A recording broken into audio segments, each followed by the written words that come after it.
Some people will ascend to become superhumans and thus enjoy the best life has to offer. Others, however, will continue to be controlled by their blood and transform into abominations. In this world, it feels as though everything is destined and resistance becomes futile, as nothing can be changed. If you are abandoned by everyone, the plague will be your constant companion, taking everything you have and leading to the destruction of all you possess. At a certain moment, the protagonist questions what kind of fate this is, realizing that if he does nothing now, that streak of bad luck will never leave him in peace. With this in mind, the boy resisted with all his might and in doing so received a chance to be reborn. He put everything he had on the line after his left arm transformed, deciding to hide among the superhumans. He began to think only of devouring and destroying, seeking to discard all the pain and misfortune of his past. He decides that from now on, he will write his own destiny, and thus the protagonist's journey begins. A year ago, he was still an ordinary human being, but now he has become the Lord of Monsters. This happened around 10 years ago when monster genes began to appear within humans. As soon as these genes awaken in the human body, the person inevitably transforms into a monster. When this occurs, the human brain is overwhelmed by an insatiable hunger and seized by an unknown consciousness from the depths.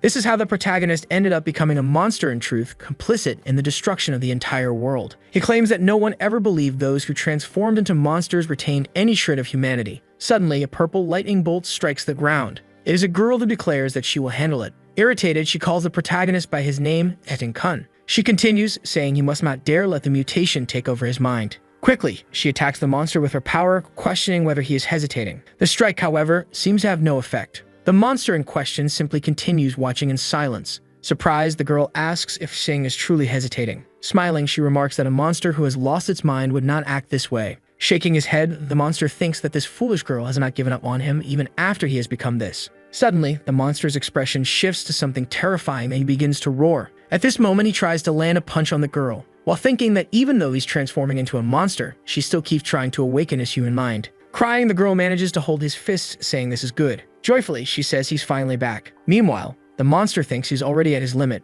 Seeing the monster trembling with his hand on his head, the girl asks Sing to keep it that way, while he thinks he can no longer control his monster self. Yet his companion still smiles as she hasn't given up on him. Unable to control himself, the monster quickly lands a punch. In the end, he ends up killing her. His target is completely crushed into the ground, but surprisingly, the girl is still alive after the blow, leaving the monster confused. Without her mask revealing the burn on her face, the girl tells him not to let this monster control him anymore. Unable to believe what's happening, the monster thinks it shouldn't be like this. Suddenly, his eye shifts back to a human form as he calls out for Z. Regaining his consciousness, he begins calling the girl by her name ZU. It was at this time that he finally managed to recover control. Seeing several monsters approaching his friend's body, the protagonist becomes extremely enraged. Without thinking twice, he destroys all the monsters around him, while thinking it's already too late. Completely furious, the monster starts cracking his knuckles. Deeply irritated, he calls the monsters detestable and says all of them who destroyed the world must die. However, there are too many enemies at once and they end up crushing him to the ground. The protagonist begins to be beaten by all the monsters around him, affirming he won't accept this. As he's defeated by the surrounding monsters, he begins questioning if he could have regained control earlier. At that moment, the boy wakes up, calling out for ZU and wondering if he wasn't torn apart by the other monsters back then. That giant monster is now back in human form. Looking in the mirror, he questions whether this is really him. Looking to the side, he notices a bag with wine and some sort of paper. It's a receipt showing that today is June 15, 2025. Shocked, he remembers that today is the 6th day after the university entrance exams and 1 day before his genetic test. Tomorrow was also the day he'll discover that his genome contains the monster gene. Thus, he will have a tracker installed in his body and face discrimination, in addition to being excluded from society as a ticking time bomb. Interrupting his thoughts, the woman in the shower says she can hear him saying other women's names, while the hero thinks he now finally has a new chance in life, even if he can't exactly be called a good guy in the end. But the girl quickly leaves, slamming the door. At this moment, the protagonist's phone starts vibrating. It's several messages from his old friend who had passed away. The girl calls for Xeng and says people know he brought a girl to his hotel room for his 18th birthday, and that they must be outside his door. Completely ignoring the context of the message, the protagonist only starts thinking this is fantastic and that he'll truly protect Yu this time around. Even if he can't change the fact that his body harbors the monster, he decides he will definitely control it completely in this life, and that now he has a new chance. He tells himself he needs to be fully prepared when his gene fully awakens, and he still has 1 more year until that happens, and he decides to make those monsters pay. Suddenly, his heart starts pounding heavily as his left arm begins to grow. In shock, the boy questions whether the mutation was supposed to awaken in a year. It quickly realizes the main trigger for awakening is when emotions cross a certain threshold. He figures he must have crossed it when he woke up, and so he understands he will have to execute his plan a bit earlier. The blonde from the shower suddenly appears while the hero's face is completely deformed. Smiling, he thinks he can still suppress this mutation, at least to the point where others won't notice. Grabbing his jacket, he says there's still time and decides to settle the debt of love he got himself into. Looking at the blonde, he declares that all of them are just close friends to him, and she sees him as a jerk, saying he's worthless. Opening the room door, he informs the girls that they'll all part ways from now on. He thinks it's better to question what he's saying, that he should take a look at his abdominal muscles.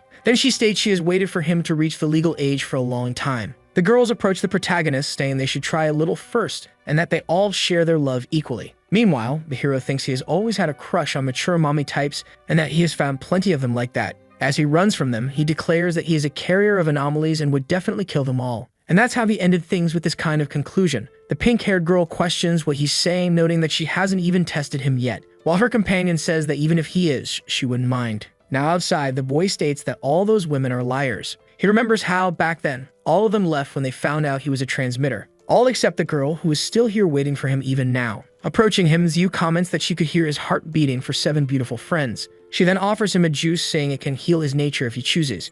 Xing affirms in his mind that he won't let her have any regrets this time. He then touches her face as she wonders why he's acting so strangely today. Xing leans closer, appearing as though he's about to kiss her, while his friend asks what he's doing. Suddenly, his heart starts beating in that strange way again. Irritated, he begins transforming, thinking that monstrous Jean is getting hungry with anticipation. Curious, his friend asks if he's okay, but the protagonist only says he's hungry, thinking he needs to deal with this first. Suddenly, the boy starts running, telling his friend to wait for him at home and that he'll find her later. Sometime later, Xing is looking at clothes, thinking that according to statistics, about 5% of the population carries the monstrous gene, and that this is one of the reasons society hasn't plunged into chaos, because only those who carry this gene can transform into monsters. He thinks people could save themselves as long as they could control those who eventually turned into monsters. But he concludes that this is just morality, saying that in reality, almost no normal human would be willing to kill anyone carrying those genes. With a serious expression, he says that, apparently, he has found food. Looking at a mask in front of him, he realizes there's likely another mutant attack happening in the commercial district. Suddenly, a crowd of people runs toward him, begging for help. Desperate, they flee from the monsters, shouting not to be eaten. A man runs frantically for his life, wondering why there's a guy standing in the area. As he passes the young man, he begins thinking of a plan to save himself. Without a second thought, he shoves the protagonist, telling him to die in his place. Xing calmly approaches the monster, thinking it's food. Looking back, the boy smiles, realizing he was ignored, as the monster likely thought he was one of them. Shocked, the man who threw him to his death begins sweating nervously, wondering what just happened. He asks why the hooded boy wasn't eaten and declares that it's impossible. Meanwhile, the hero recalls another reason society hasn't collapsed. He explains that those who awaken internal powers are being placed in their own special department known as the Extermination Department. Without worrying too much about the commotion, he states that he'll leave it alone as the department starts handling the monsters. The man asks if all the people in the area were safely evacuated, while someone else notes that Link is still inside. At the moment, he's likely facing a rank 2 monster, but Link is a skilled fighter and shouldn't have major issues. Meanwhile, something explodes inside the building. Gravely injured, the boy thinks that losing an arm in exchange for saving 23 children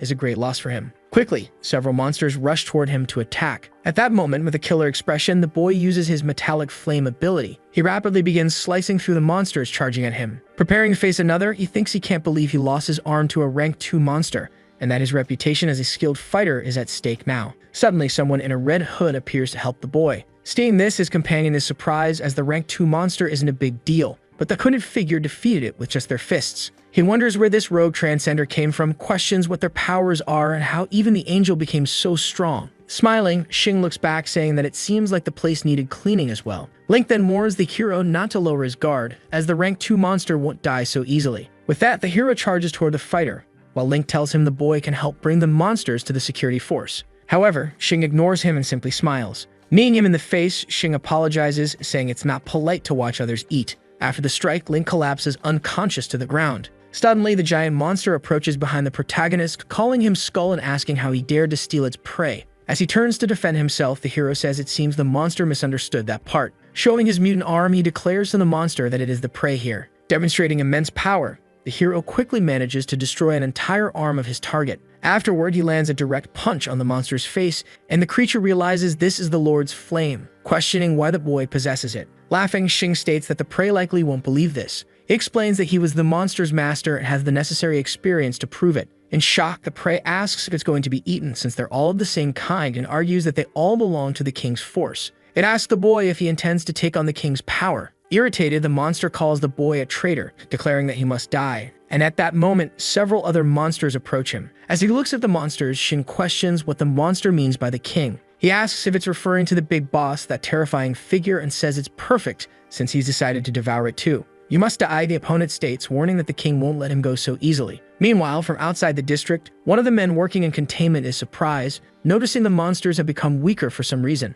He comments that they're no longer as unified as before and argues this makes them easier to handle. He explains that if there's a high-ranking monster in the group, the lower-ranking ones will work together under the higher-ranked monster as their leader. He adds that the monsters losing their unity likely means Lynch killed the rank 2 monster inside the district. At this point, he tells his companions there's no issue at this location and that they should check on Lynch now. Sometime later inside the district, the man calls out for his companion. Seeing the boy, he notes that, as expected, the rank 2 monster is dead. However, he notices the presence of 3 more children and sees that something has happened to the fighter's arm. One of the boys approaches, saying Lynch shouldn't worry even if he lost his arm, and that he can show off as much as he wants since he saved 3 kids. Holding his arm, the fighter explains that it wasn't him. Irritated, he says some idiot knocked him unconscious after killing that monster. He then says something happened as soon as he woke up. He mentions he was probably eating that monster, and that his left arm was burning with some kind of blue flame, concluding that he has seen the boy's face. Crossing his arms, the man states that in cases where a monster devours another, the devourer would also have been consumed if that were true. Gravely serious, the man talks about the boy's power to defeat the rank 2 monster and suggests enlisting him in the Exterminator rescue operation force. In light of the danger, he says they must issue a presence directive for this individual. He reports that the unregistered transcender is suspected of having muscle-strengthening power with metallic attributes or possibly fire attributes. He explains that transcenders tend to have this kind of prideful and arrogant attitude and believes they'll outperform those who were trained for this. He warns that someone like this will definitely fall under societal control in the future, so it's better to eliminate them while they still can. The hero sighs, saying everyone talks about the essential stages of evolution being the easiest, yet it's surprising that he evolved directly to rank 2. Looking at his building, he notices his home is still intact and that the apartments in the area remain standing. He recalls that after dealing with all the girls, he arrived there at 3 a.m., and when he returned, everything was dark because the community was experiencing a blackout. He explains that the entire area also lost power and that apparently all the electricity was redirected and absorbed by Zhu, who was in his house at the time. Then, due to the initial awakening of her powers, the table ended up losing control. Thus, she accidentally destroyed the entire apartment complex where she lived, killing 136 people in the building, including her parents. This incident caused severe mental trauma for the girl, along with a scar on her face that never healed. Picking up his phone, the boy notices it's already past 11:30 and that there are about 4 hours left until 3:30. He realizes he has enough time, but upon closer inspection, he notices the streetlights shouldn't be turning off at this time. Confused, he wonders what's happening here. Meanwhile, inside the girl's apartment, Zhu's hand begins to tremble as purple lightning appears. The table becomes extremely confused about what's happening as the lightning strikes her phone. Nervous, she realizes she can't move. Calling out for her father and mother, she says her body feels paralyzed, that she can't move, and she can't even speak loudly. Confused, she wonders if this is what people call an uncontrolled awakening and states that she can feel electricity coursing continuously through her body. Desperate, the girl gently pleads for it to stop trying to take over as she can't control it. Nervous, she realizes that if she loses control now, she could endanger her mother and father. However, she becomes frantic knowing she can't hold it in much longer, so she decides to call for help. She calls out Xing's name, but as she looks ahead, she notices something strange. Hearing her prayers, the hero appears, telling his friend not to worry because he's there now. Surprised, Zhu asks how he got to the top. Getting straight to the point, he says there's no time to explain and that she needs to trust him. A bit hesitant, his friend eventually agrees. Smiling, Xing tells her not to scream no matter how scared she is, as it will wake her parents. Then his friend says he should wait before touching her because of the electricity around her. At that moment, she notices the protagonist's arm is black and that she can feel the electricity from her body being redirected to him. The hero then explains he can't maintain direct contact with her for long and gently asks for her forgiveness. Without hesitation, he throws his friend out the window, saying instead he'll go to the roof. Realizing what's happening, the girl starts screaming. However, she covers her mouth to avoid waking her parents while thinking she's going to fall. Quickly, the hero leaps high into the sky. Holding the girl in his arms, he tells her to hold on tight to him. Revealing his secret, he explains that when he devoured Monster Chunk 2 at 20 years old, he discovered he gained a new ability. This ability is tentacles. Using his new skill, the boy manages to reach the rooftop. Smiling, the protagonist explains that the girl is going to electrocute him to death. He tells her to be quick and release all the electricity in that spot.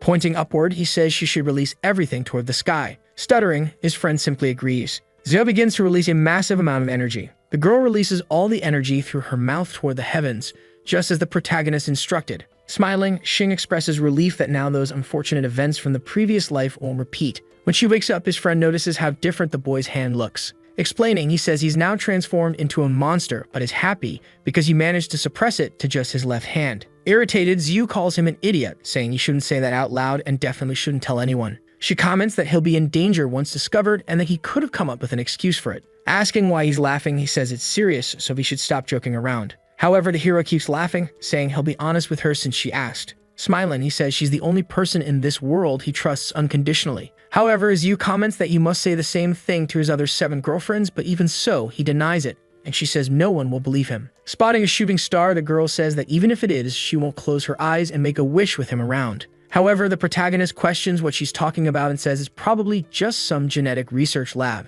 He explains that her power caused a big disturbance, and right now, they're surely trying to find her. Suddenly, an old man in a lab coat appears, saying he needs to locate 2 people on the roof, and one of them is likely the one who unleashed such uncontrollable power. Approaching them, the man says they don't need to worry as they're from the Genetic Research Institute, and asks which one of them released the electricity. Quickly, the girl responds that it was her. The old man then says she did well as being on the rooftop avoided significant damage, and he asks the nurse to give them the transcendent reagent test. With a sharp look, he comments that the boy might have awakened some transcendent power as well, seeing that he was completely unscathed. He then asks for a bit of the girl's blood. Seeing the vial of blood, he questions what kind of divine phenomenon this is. He states he's going blind and that this girl will certainly surpass the record for having the highest percentage of transcendent genes. The nurse is also collecting the boy's blood, while he thinks that she's wasting the precious reagent test on him. The nurse then informs him that he also has transcendent genes, but his reaction appears to be very weak. However, the old man insists on sending his sample to the lab for further testing. Seeing this, the boy is shocked, wondering if the test is defective. After all, as far as he remembers, his body only contains monster genes. But then he recalls devouring a monster that had bitten the exterminator's arm. A thermometer is applied to Xing, and it's explained that he has only 1% transcendent genes in his body. This means he is the person with the lowest percentage of transcendent genes in history. The girl conducting the test says that even though he has few transcendent genes, his body is still very strong. Annoyed, the boy asks if he can put his shirt back on. She says yes. Xing appears more at ease as he managed to gain a small amount of transcendent genes. He wonders if it's because his body is partially monstrous, or because he consumed a monster while absorbing some transcendent flashes. But it doesn't matter, he managed to get some transcendent genes and knows he could obtain more to enter the Nuanu institution. He then asks the nurse if he has enough genes to enter the Nuanu institution. The nurse says that anyone with transcendent genes can enter, and he could as well, adding that she could act as an older sister to help him get into the institution. She encourages him to proceed with the registration process. He decides to thank her. The nurse opens the door and 2 young men approach, saying they heard that the world record for genes in a single person was broken, and that it surpassed 95%. They run off and Xing hears everything. He knows they're talking about Xiu, and while he used to be concerned about his 99% monster-mutated genes, he never realized the chaos Xiu causes. The doctors and nurses observe Xiu and the vast amount of energy she can transmute through her body. They comment that she's a prodigy with 95% transcendent genes. Xing overhears the nurse saying that 90% of the top-ranked transcendents cannot be near her due to the level of electricity she emits. Everyone is quite stunned by Xiu's abilities. She continues releasing more voltage through her body, reaching 1000 V, yet she remains composed. The girl keeps breaking records, even reaching 2000 V. No one can stay near her due to the immense energy she's emitting. They begin to wonder if she's truly human. Even transmuting over 2000 V, she says she doesn't feel anything. Xiu then reaches 3000 V and decides it's better to stop. The doctor asks if she has reached her limit. She says no, but she's tired of emitting so much electricity. The girl says she feels like she might lose control if they continue the test, potentially destroying the entire facility. The doctors and researchers decide to stop the test, noting that 3000 V is the limit she has shown so far and that it's their only reference. Xing introduces himself and asks to enter the facility. He presents himself as Xiu's friend, but is denied entry, as the high level of electricity in the environment makes it unsafe. The head of the Fan family appears alongside his son, Fang Shiz.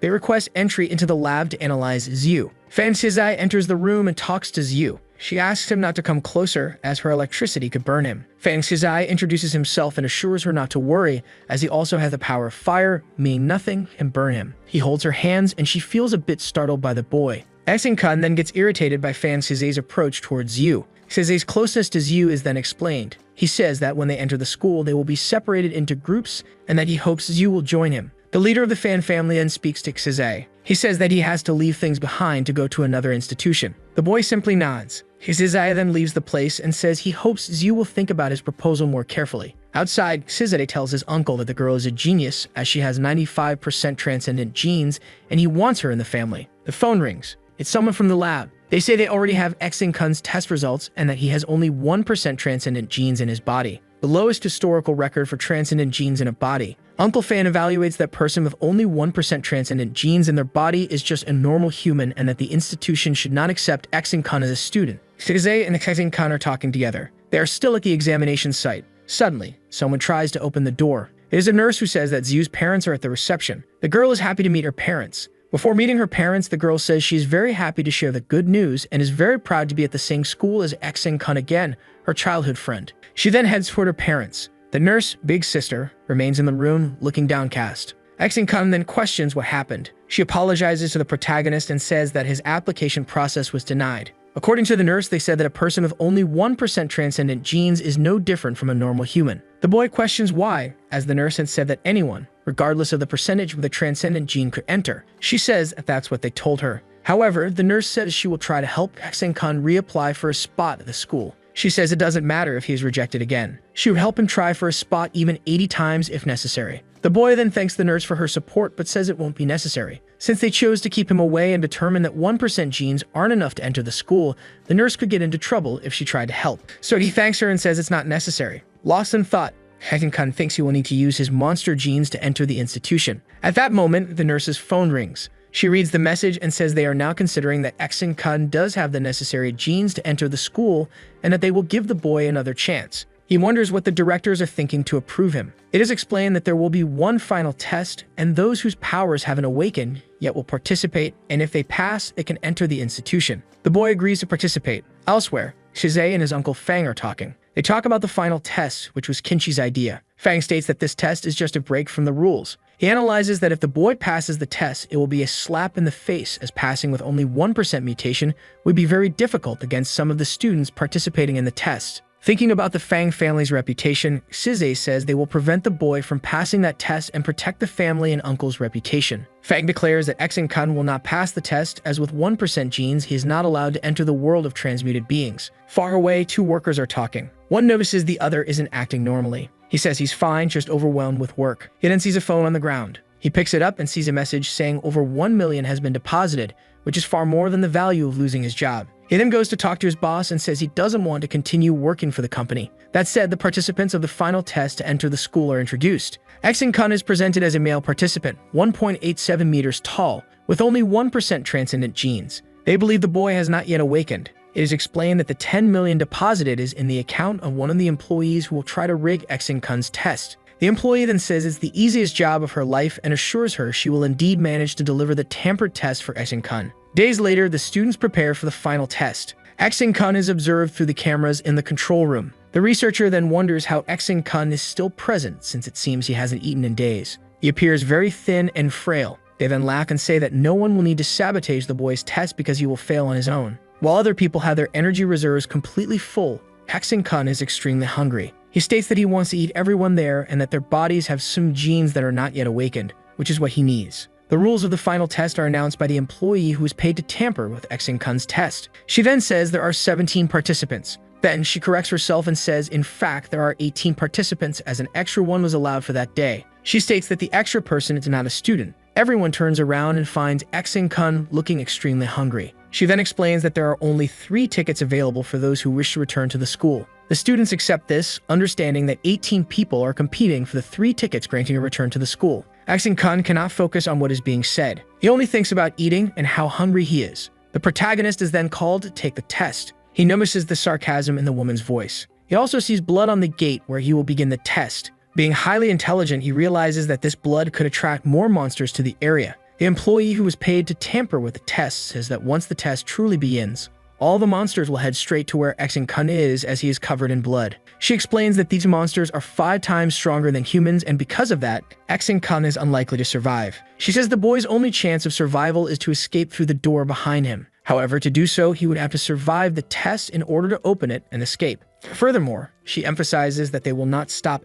Kun, and if he wishes to quit, he still has time. She turns her back and says he has only 10 seconds to prepare. Confident about what will happen to Kun, the woman then leaves the room. She returns to the control center. Everyone is very attentive to what's happening in the area. She then enters to speak with the boss and says everything is going as planned. They place bets. The boss says he believes Kun will not survive even the first 5 seconds against the monsters near him. The ceiling opens and monsters begin falling to participate in the tests. Sarcastically, the boss and the woman paid to sabotage Kun's tests start counting to see how long it will take for the boy to die. The area where Kun is opens its doors. They do not understand why the boy chose to go out and face all those monsters. They wonder if he is trying to die. Unbothered by anything, the boy moves toward the monsters and calls them food. Confidently, Kun says he forgot that the monsters still see him as one of them, as he is a monster himself, and he states he is even hungrier. Observing everything from the command center, the woman who is paid and the boss cannot understand why the monsters are ignoring him. They believe it is because the blood-covered gate is more appealing than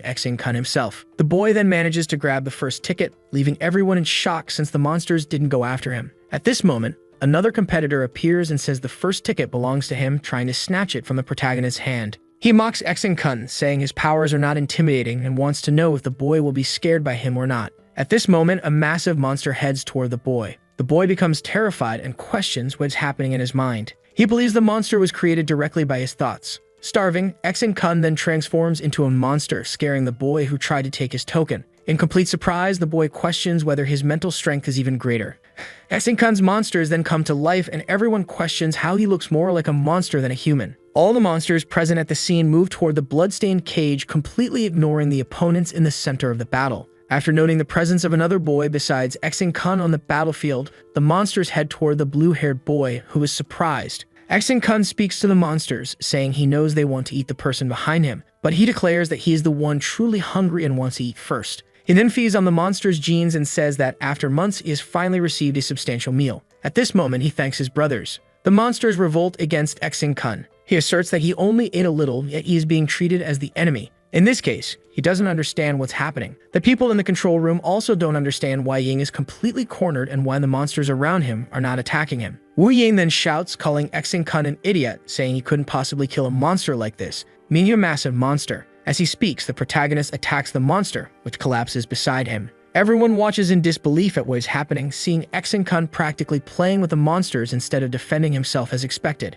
They then realize that Kun indeed has the potential to kill a monster, which shocks everyone. Beyond killing one monster, Kun also defeats another, totaling 2. The blue-haired boy appears perplexed as he doesn't understand anything that's happening. He just wants to enjoy the moment watching Kun kill multiple monsters. He believes the boy is incredibly strong, especially mentally. The person who was bribed to sabotage the protagonist's test cannot comprehend how a simple boy like him could kill monsters in such a manner. Despite everything, the boss tells her not to worry. Participants then join the battlefield. The other students say it's normal to be a bit more aggressive at the beginning of the test. At this moment, Zhang Sheng is introduced. He states that the ticket will not belong to Kun. The blue-haired friend tries to warn Zhang Sheng not to get angry with the hero, explaining that he is a dangerous boy. Irritated, Zhang says he considered Wen one of his greatest allies and feels humiliated by the suggestion that he couldn't stand up to the other boy even though he's slightly stronger. Wu Wen tries to explain, saying his friend doesn't understand what's happening. However, Zhang Sheng remains firm, claiming they are underestimating his powers. The argument continues between Zhang Sheng and Kun. The monsters then appear on the scene. The boys who are fighting say it's not a problem. They just need to fight and face them. Even so, they continue fighting, determined to confront the monsters and score points. One bald student charges at a monster. At that moment, he is struck and falls, being eliminated from the test, leaving everyone else shocked. At this point, Sheng calls him stupid. Zhang Sheng continues provoking Kun. At this moment, the boy can no longer stand the provocations and charges at his opponent, throwing a powerful punch. The protagonist realizes he is using the wrong hand and that he would kill the boy if he used his left hand. Kun knows his left hand is already completely mutated and that after killing 2 rank 2 monsters, the other hand could also be significantly affected. He also knows his strength is at least 10 times that of a normal human, and if he uses it, he could kill his opponent. Kun understands he cannot kill someone at this moment, so he decides to go easy on the boy provoking him. He reduces his strength and lands a punch beside the boy's face rather than a full-force blow. At that moment, everyone screams at Zhang Sheng. His sister, Xiao Tao, panics upon seeing her brother fall. The hero then realizes he underestimated himself. He panics, fearing he might have killed the boy. He pleads for Zhang Sheng not to die and to keep breathing. He then asks if anyone else there wants the ticket he had obtained earlier. The boy is hit by the monster introduced as Bao Zi. Another boy grabs him by the collar and asks Xiao for help. Xiao, however, says he cannot go very far as he is quite injured.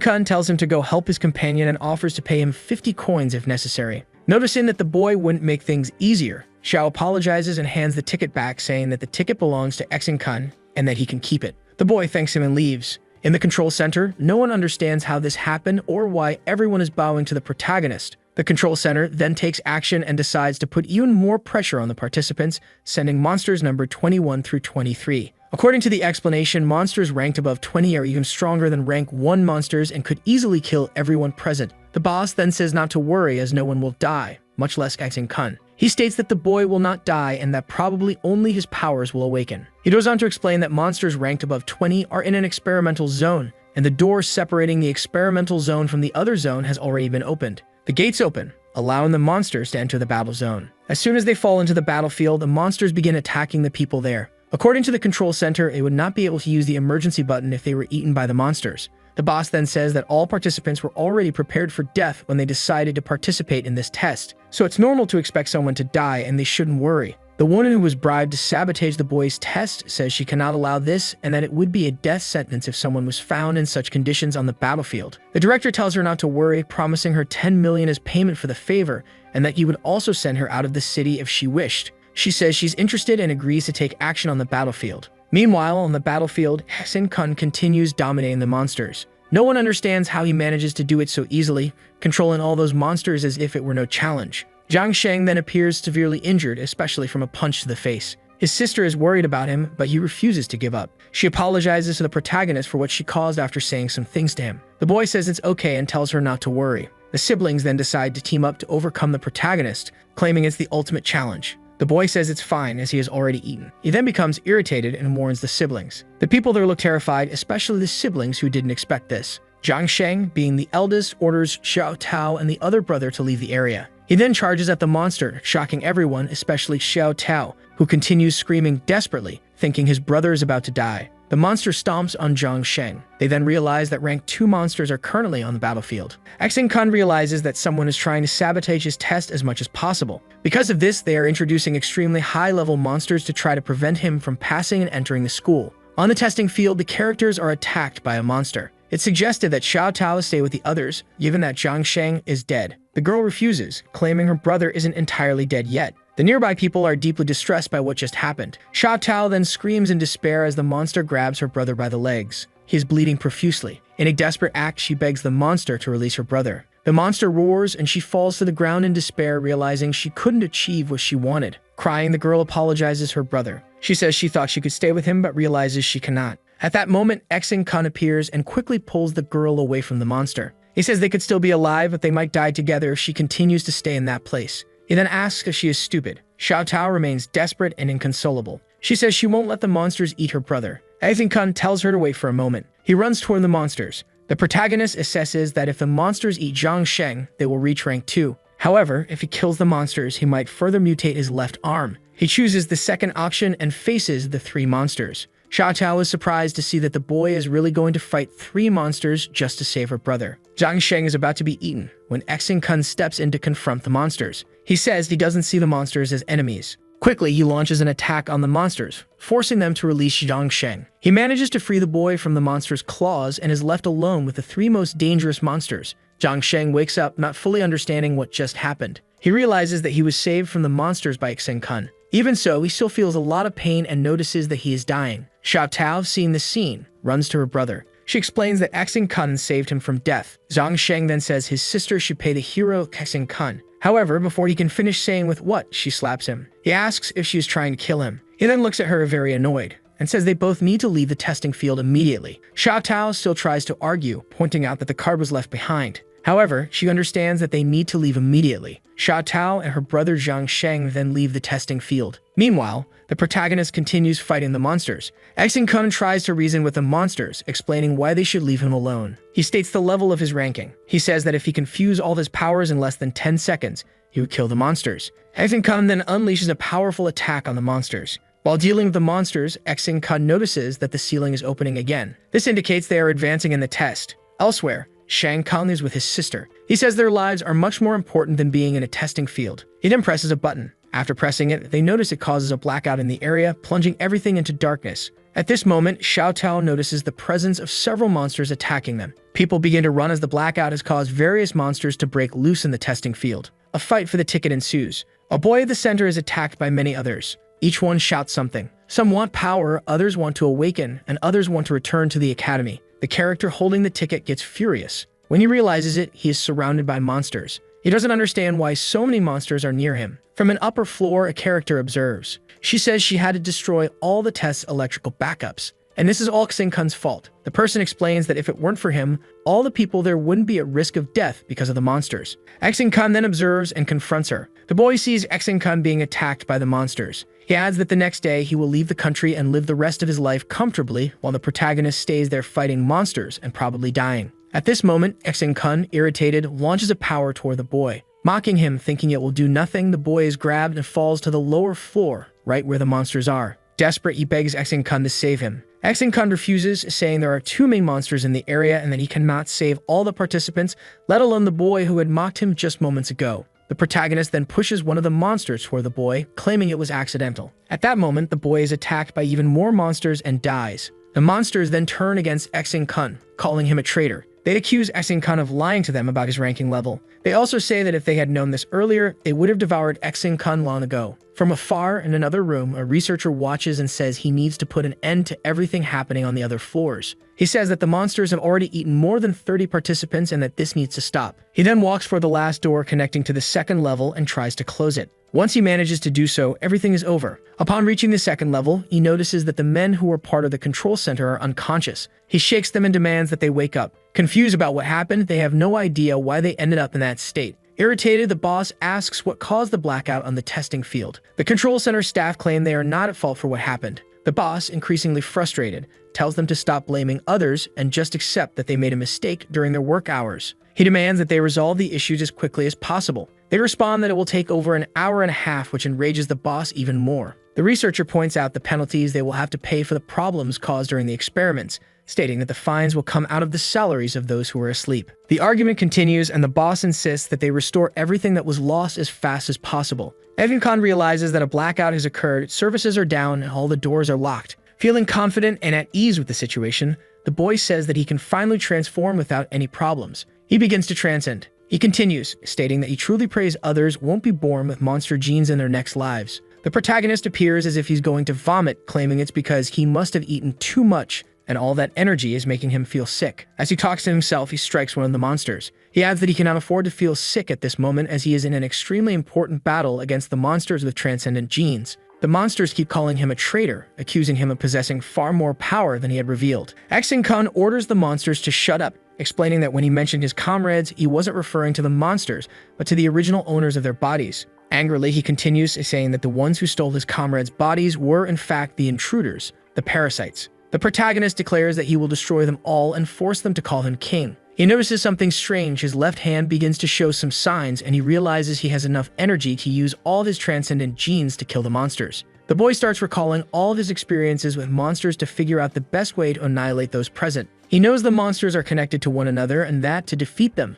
he will need to sever their connections. He also understands that if he can locate the monsters, it can also locate him, which could pose a problem in the future. Xing-kun considers various strategies but concludes it might already be too late. Nearby are Xiao Tao and Zhang Sheng, who say that if Xing-kun saved them, he can be considered a great brother or big brother. The nearby men remark that just because they share uncommon interests doesn't mean they can be called great brothers, adding that Zhang Sheng is just an idiot. The group of men near the siblings then attacks Zhang Sheng, causing him to fall to the ground bleeding. They say it's his last chance to remember where the 3 tickets are and continue studying. Xiao Tao panics as she sees her brother being attacked again. The argument continues, and the blonde man fighting Zhang Sheng says it wasn't his idea for him to go and kill monsters, so his injuries are his own fault. Xiao Tao tries to move and attack the aggressors, but her brother stops her and prevents her from approaching them. He says he will fulfill the contract because they cannot let their savior be harmed. Zhang Sheng then attempts to move toward the men, but someone steps in and tells him he shouldn't go as he would surely die. On the other hand, the boys who are pressuring him continue provoking, saying he should go, leaving him torn between those telling him to stay and those urging him to leave. The blonde-haired boy then strikes an attack pose. However, a monster enters the scene and completely obliterates him. People don't understand what just happened. With blood splattered everywhere and many areas destroyed, they realize that this is not just any monster, but rather an earth dragon. The earth dragon emits a loud roar, causing those nearby to faint. The boy who was with the blonde-haired boy says he remembers seeing this on the news before. He recalls hearing that the earth dragon had already destroyed other places. He remembers that the earth dragon had destroyed various parts of the city, especially when the 4th star transcendents weren't in the area. However, when the 4th star transcendents from other regions arrived to help, they could only redirect the earth dragon back to its original location. He realizes he should no longer be worried about Shiki, but only about surviving and keeping the dragon away from him. Despite his reflection, it is too late. He is then killed by the earth dragon. Exin-kun appears. Apparently, he managed to connect to the monster system and says he achieved something formidable. He then observes the earth dragon's movements. The monster notices his presence and moves toward him. They begin a battle and Exin-kun tries to control the monster. He realizes that the earth dragon is only a tentacle. 2 minutes have passed since everything started. In the waiting area for the guards, several characters are present. They are waiting for the results of the final test to see if they will pass or not. Among the people talking is the girl Zhu. She listens to the opinions of those around her. They are discussing the judgment and the presence of transcendent individuals who can protect themselves and their families. Zhu listens attentively. Lost in thought, she understands that the judgment is already taking place right in front of them. She stands up, approaches the guards, and introduces herself as a student from the Transcendent Academy. She says she feels that something abnormal is happening in the judgment fields. People listen to her and are surprised to realize that something abnormal has indeed occurred. Even the guards question how she knew about it. They try to pretend everything is fine and say that everything is operating as usual. They ask Zhu to return to her seat. Otherwise, she will be forcibly removed. The girl continues, saying that her transcendent power is electricity and that she can sense something unusual is happening. Annoyed, the guards ask her which participant's family she belongs to, given that the area is reserved only for the participants' relatives. At that moment, a loud noise occurs and a red light bursts from the room, causing everyone intense pain. Zhu realizes she was right and that something very strange is happening. At this moment, another blackout occurs. Unfazed by what is happening, Zhu understands that she must enter the testing field. She disregards the guards' orders, pushes past them, and advances. While Zhu tries to find the judgment field, others involved in the field work to restore power and ensure everything is in order as the director instructed. While the repairs are underway, Zhu appears. They are shocked and ask who the girl is, ordering her to leave immediately. She reintroduces herself as a transcendent student of the academy, stating she has 95% transcendent genes. She also reveals her attribute of electricity and says she can help restore the energy in the area. The men become angry, saying it doesn't matter who she is and insisting she leave, arguing that she hasn't even officially joined the academy yet and questioning how she could restore energy there. The girl admits they are right, but at that moment she begins to emit pink lightning. The men working on the repairs notice visible electrical particles in the air. They then question where all that energy is coming from. An electric particle hits one of the guy's fingers, causing pain. The people present realize that all the electricity is coming from Zhu's body. In disbelief, they acknowledge that the girl was telling the truth and that she could recover energy even more easily. Even though they are trying to help, the men recovering the energy ask her to stop immediately. They claim that her energy is still unstable and could easily destroy all the equipment. Defiantly, Zhu asks if he's going to stop her. The argument continues.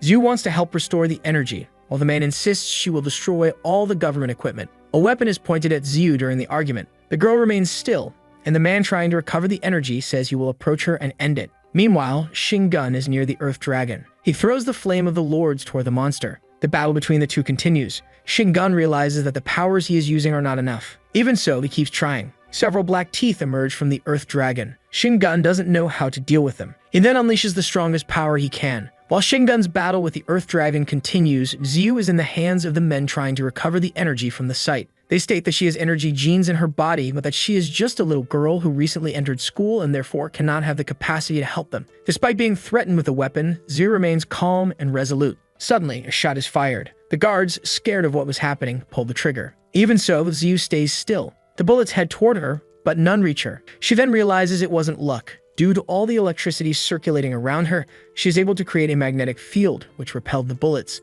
With this ability stemming from 95% transcendent genes, it is explained that Zhu is anything but human. The repairmen don't understand how she managed to do this again and avoid the bullets. Zhu then fires her pink energy rays at the men. The weapons and everything in their hands are flung far away. She restores power to the site and tells them that now that energy is back, they must open the door immediately. Meanwhile, on the second floor, they notice something strange is happening downstairs. Both the researcher and the control center staff realize that something isn't going according to plan. Even though the energy has been restored, it wasn't exactly what the boss had requested. With this, he realizes something is really going off script. One of the control center staff says the first thing he will do now, with power back, is to open the gate so everyone can leave. Angrily, the boss asks if he wants to die. At that moment, he presses the button to open the gates. The gate opens near Zhu. The girl watches as the other men are all sitting on the ground. Zhu is now able to access the battlefield. She sees Kun with the Earth Dragon. The boy is alone, struggling to deal with the beast. She is surprised as she didn't know it was an Earth Dragon. Even the guards who were trying to restore power are stunned by the monster before their eyes.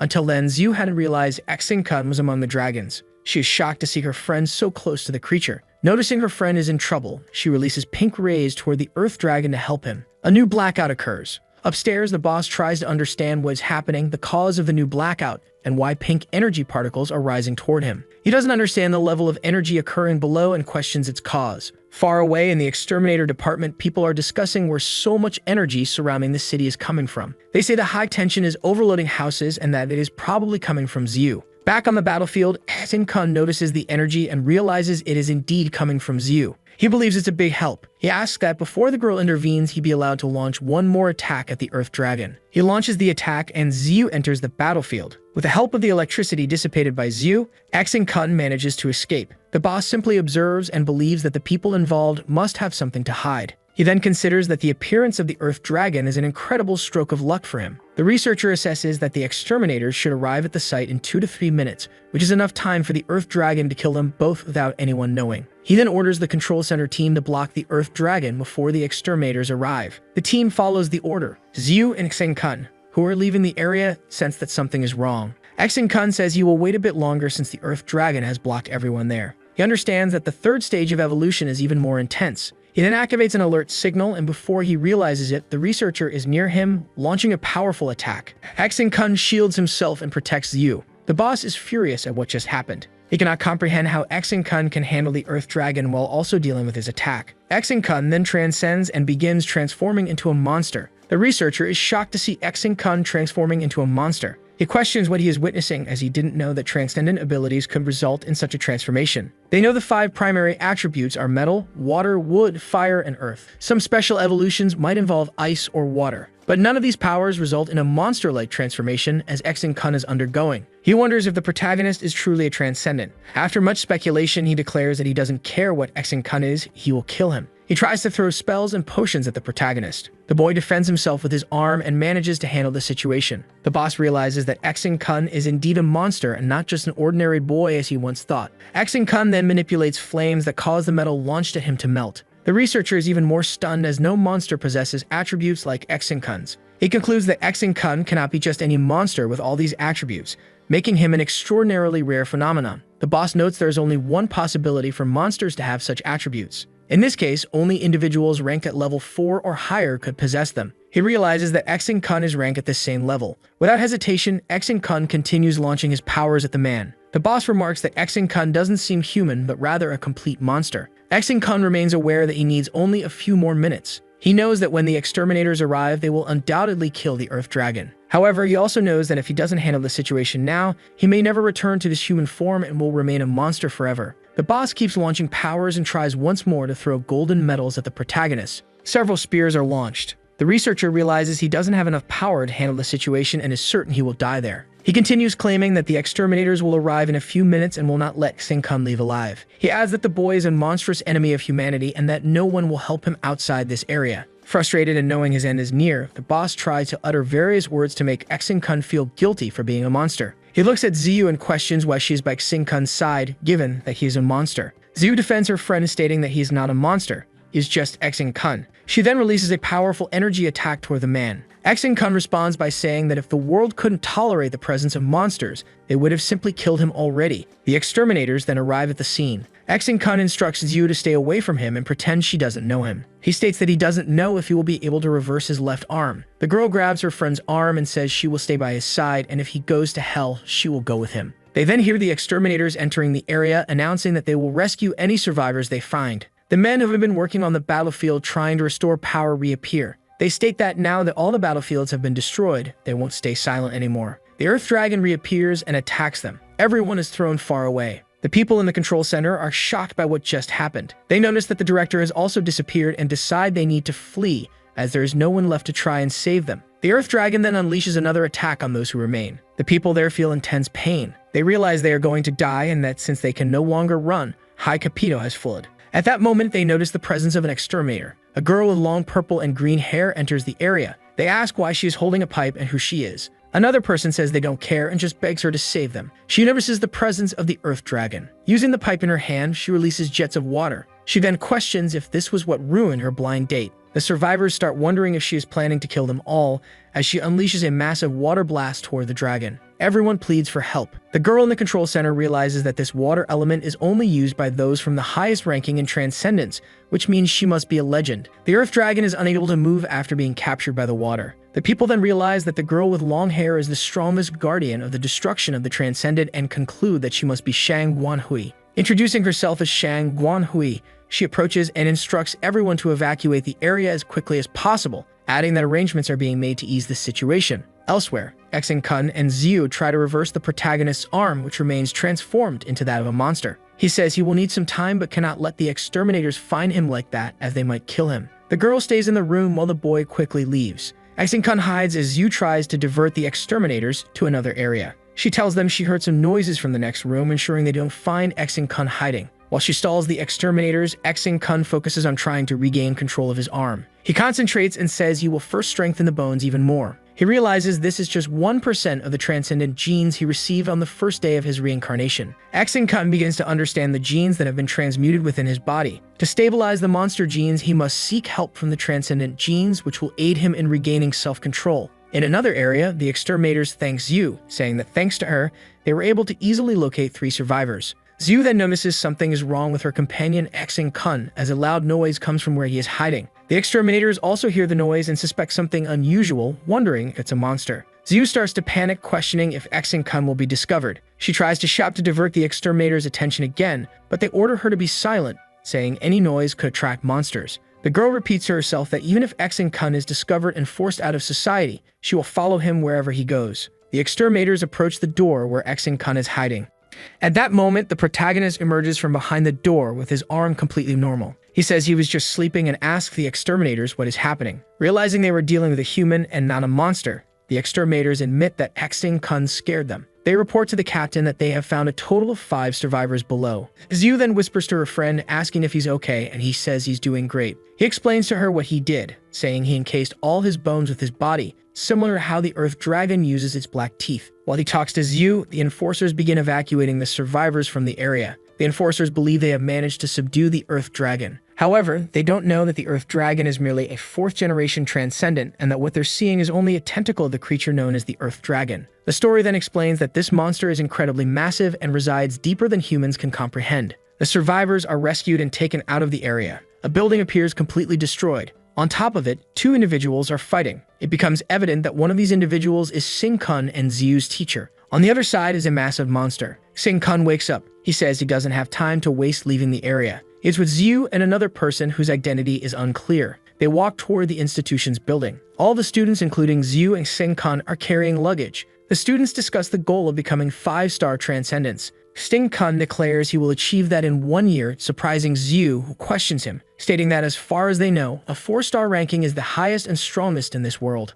Kun asserts that he must work hard to achieve that rank and that entering the school is a significant step. Xiu says she believes in him and knows he will help her too. She then starts explaining her plan. First, she must partner with a 3-star transcendent within a month. She reveals that she has 95% transcendent genes in her body. While they talk, as siblings, Zhang Sheng and Shang Tao appear, shouting for Big Brother. They claim that it's only thanks to Kun that they're alive and survived the final test. They explain that the school made an exception and rewarded everyone who survived the final test by allowing them to stay enrolled, which is why they remain at the institution. They also express their deep gratitude to Kun for this. Xiu admires him, remarking that he now has several loyal followers. Zhang Sheng then asks who the girl beside him is. He mentions that he always wanted to meet her, but never had the chance since the end of the test. Kun introduces Xiu. They exchange a quick hi. Everyone around is stunned, realizing they are meeting Xiu, the girl famous for her immense energy powers. Additionally, she is renowned for having 95% transcendent genes. Everyone is shocked, noting that Big Brother and Xiu, the 2 strongest people in the school, are friends and together. They wonder if they are a couple. Kun clarifies that he is only Xiu's childhood friend. His friends don't seem convinced. They remark that it would be an incredible coincidence for 2 people as strong as them to be friends and in the same place. Another short-haired, blue-haired friend suggests an idea. If they've been friends since childhood, they could compete together in the school's upcoming competition, where each student forms a team and battles another team for 3 hours. They suggest forming a group together. The blue-haired boy continues talking but is interrupted by Zhang Sheng, who accuses him of trying to harm Big Brother. Zhang Sheng explains that students with lower levels of transcendent genes are the easiest targets, which could jeopardize Xing Kun in a potential battle between students. He adds that he himself has only 39% transcendent genes in his body, and that anyone with less than 50% has a hard time standing out. He also mentions that his sister, Xiao Tao, has only 41% transcendent genes. According to Zhang Sheng, they wouldn't be able to contribute much to Big Brother. Both Xing Kun and Xiu listen. Xing Kun jokes with Xiu and reassures his friends that it's not a problem. He even offers to help them develop their powers. Big Brother agrees and decides to form a team with Xiao Tao, Zhang Sheng, and the blue-haired boy, surprising everyone. The protagonist states that he has no specific reason to form a group, but the only motivation is that he realized how loyal his friends are to one another. Zhang Sheng bursts into tears upon realizing he is included in the same group as Xing Kun and Xiu.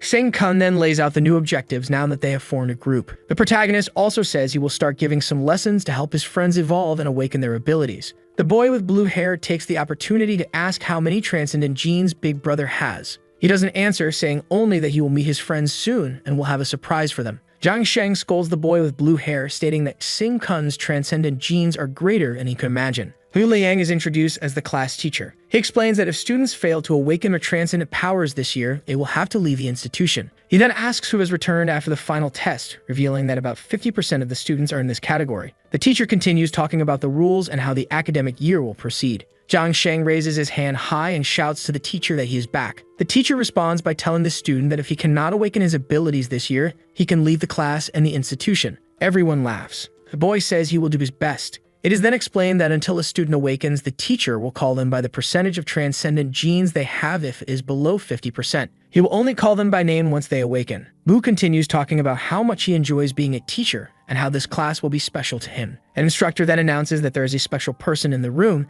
as they have only 1% of transcendent genes in their body. Everyone is surprised, as that is incredibly low. He asks the student to introduce themselves. The entire class is shocked, trying to figure out who has only 1% of transcendent genes. Then Big Brother stands up and says he is already awakened, and that his transcendent element is metal. Zhang Sheng is stunned to learn that his friend has only 1% of transcendent genes. The teacher doubts the student's claim and asserts that if he truly has only 1% of transcendent genes, he should take the teacher's place and start teaching. He approaches the teacher in front of the entire class, leaving everyone astonished by his abilities despite having only 1% of transcendent genes. He then begins explaining to the class why he has only 1% and yet was able to awaken. Xing Kun explains the powers of elemental abilities such as wood, water, fire, earth, ice, wind, light, energy, and mental. The students start asking questions, eager to understand how he managed to awaken. Without hesitation, Xing Kun continues explaining how his body works and even gives a demonstration. The teacher then grabs a piece of metal and starts demonstrating what just 1% of transcendent genes can do. Xing Kun and the teacher continue giving examples, referencing other students in the class for comparison. They explain that Shang Wenqi, for instance, can breathe underwater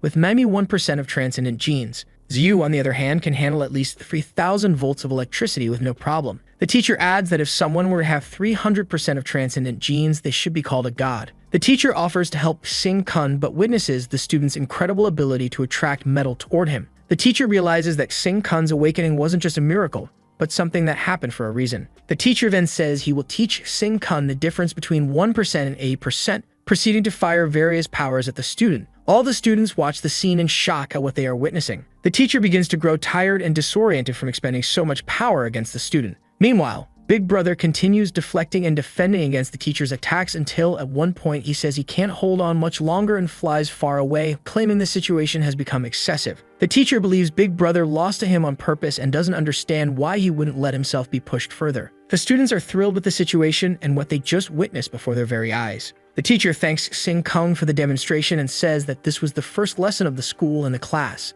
The teacher goes on to say that the survivors will carry the school's philosophy and asks if they are ready. A student then replies that he doesn't know if Xing Kun is ready, but he doesn't understand where the student's confidence comes from, as he only has 1% transcendent genes in his body. He states that he heard the students say, upon arriving at the school, that he wanted to defeat all the other students and take the resources they possess. The student exposing Xing Kun says this is audacious and extreme. The other students are surprised by what is being said about Sing-kung wanting to take all their resources, deeming it very bold of him. The boy who is exposing Sing-kung introduces himself as Yu Shang, stating that he has 85% transcendent genes and that he possesses the water transcendent. He says that even though Sing-kung is inferior in terms of genes, he will make an exception and invite him to join them. According to the student, they are forming a stronger alliance with students who have genes above 60%. However, the exception will be made for Sing-kung if he wants to join them. The blue-haired boy thinks that if Sing-kung joins them, his girlfriend Zhu would also join the same group, and they know she is very strong. Sing-kung refuses the invitation and says that, in the end, they just want someone to mock for being weak.